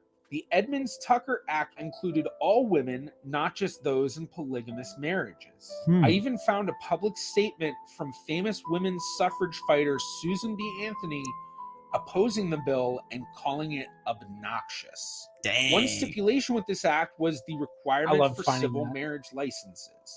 This is how I learned that it wasn't uncommon for Mormon couples to have a marriage recognized by the church, known as a celestial marriage, before they had a marriage recognized legally. Oh yeah, but Which I didn't want to say in the video, but I later, well, I guess technically it was a little bit later that I really found it out, but I learned from a lot of people in the LDS church that it was like, really was not uncommon for people to just have celestial marriages and not even record it civilly. The Tucker Act became law on March 3rd, 1887, and Hans officially married his second wife. When I found this newspaper, I thought about putting Nelson, like an image of Nelson from The Simpsons, up, just like pointing the. That's it right there. But as you know, President Cleveland has placed his signature to the Edmunds-Tucker bill. The news received with the acclamations of joy on every hand. Dang, there's so many newspaper clips here. That's amazing. Later, in Found October all these. of 1887. While I don't have confirmation that this is the reason, it seemed like a little bit of Fulton Hans's history, first too. wife died in 1884, just 3 weeks shy of her 45th birthday. Hans's second wife took care of all the children, 9 children from the first marriage and 3 children from the second marriage. Dang, these kids look, they all have the same exact face. That's crazy. That doesn't even look real. William Weston Scow, the youngest son from the first marriage, wrote about his stepmother saying, "I can truthfully say that she was always a good mother to us." Wow. He's the one, William Henry Weston Scow, who I'm pretty sure who his biography talks about his mom telling his dad, "Yeah, you need a second wife, dude." Hans would begin working in the which I kind of wonder, like, did she have some sort of other motivation of like, oh my gosh, this guy's so annoying, get some other woman to Thai Temple in 1888, helping people with their genealogy. Hans's son William wrote that Hans was instrumental in obtaining genealogical records from the old country for many people in the area. In Hans's autobiography, he even boasts about having added over 2,000 names to the temple registry. And I think this adds a really interesting layer to the entire story. Twist. And that a lot of the research and work Hans did in the temple likely helped preserve a lot of the family history researched for this video. Yeah, Hans would that's work crazy. at the temple until his death in 1919 at the age of 83. Dang. Notice his wife, Anne, or the listing of his parents, Ulla Hansen Vestenskow and Annie Hans. He lived for so long. To have died from natural causes. 1919, man, and this is the time period where people weren't necessarily living that long. Hans's right after World siblings, War I. Peter and Lena, would also lead very fulfilling lives with many descendants and a strong legacy. Peter died in 1911 at the age of 73 due to a heart disease, having a total of 19 children with 2 wives, 11 through his first marriage and 8 through his second marriage. Dang! With all but 2 making it to adulthood. Lena would die in 1928 at the age of Overall, that's 80, pretty good numbers. Only 2 didn't having make had it. 11 children. So with 8 Californian. making it to adulthood. Wow. Drew had also done a DNA test, so I wanted to check out this line that we had built for the Weston Scow family against his DNA matches. Ooh. Just using through lines, Drew had 18 genetic matches who also descended from Drew's 3rd great-grandfather, John Weston Scow. 42 matches through his 4th great-grandfather, Hans Weston Scow, and 60 matches through his 5th great-grandfather, Ulle, the 3 siblings. Most recent ancestor of Drew's on this line to have been born and died in Denmark. Dang. Helping confirm In everything Denmark. we had built for this part of Drew's family. So I got a cousin in Denmark. I gotta go find those fools. Probably if you enjoyed this video, be That sure was to awesome. check. I didn't know any of that. I Just guess I follow was only this hinted at my, family's history from Utah. I actually still have a part of my family that lives in Utah. I know that. I'm gonna try really hard to not be like one of those Americans that just like, yo, I'm Danish now. Literally 100% Danish. Again, please go subscribe to this channel. That was an awesome video. Big thanks to my patrons. You can find a link in the description. So yeah, so that those were the reactions. So this one, like I said, the Drew video was so difficult. So much work went into it. A lot of things that I had on my list of research questions that went unanswered. So it was tough, but I think one of the things that I did really like about the research on Drew's family was it was a really good example of, even when you have a well-documented family, piecing together the entire story was really difficult, because it was a lot of Hans had his own autobiography, multiple of the children had biographies of the family, other people around them had biographies, a lot of other Danish migrants and stuff. Basically, a lot of them realized they wanted to be remembered, they needed to keep a diary or journal or something, so a lot of them did that. So even though with all of that, dude, no, we'll go out in a bit. My dog's scratching at the door. But even with all of that, it still took a lot of work to piece it all together. So yeah, but Wow, we've been going for over 2.5 hours, almost getting close to 3 hours. So I think I'm gonna go call it here soon. And my Wi-Fi is going back down again. So yeah, but hopefully all of you enjoyed this reaction to reactions of my videos, a little reactception. Maybe we'll see some reactions from the YouTubers that were the guests, and there'll be reactions of reactions of reactions to the original content. So just, we'll just keep milking this content as far as we can go. But thank you all very much. Be sure to go check out the entire series of YouTuber family trees, and sharing the link again in the chat. So be sure to go watch those videos, see the entire things. And then you'll especially see as you go along, especially once you get past Mr. Beats season into Matt Baker's season, it changes, and then it slowly, I get into this very, narrative music and all of that stuff with the B-roll and everything. I like Drew. You can tell he was sincere in his enjoyment of it. Yeah. And he was, when I first met him and talked to him about it in person, which he was the only one I think that I actually asked in person that I've done a video on so far. But yeah, he was really into the idea. So, all right. I think that's going to be it. Everybody have a wonderful Friday or weekend for all of my friends in Europe. And thank you so much. I'll see you all next week.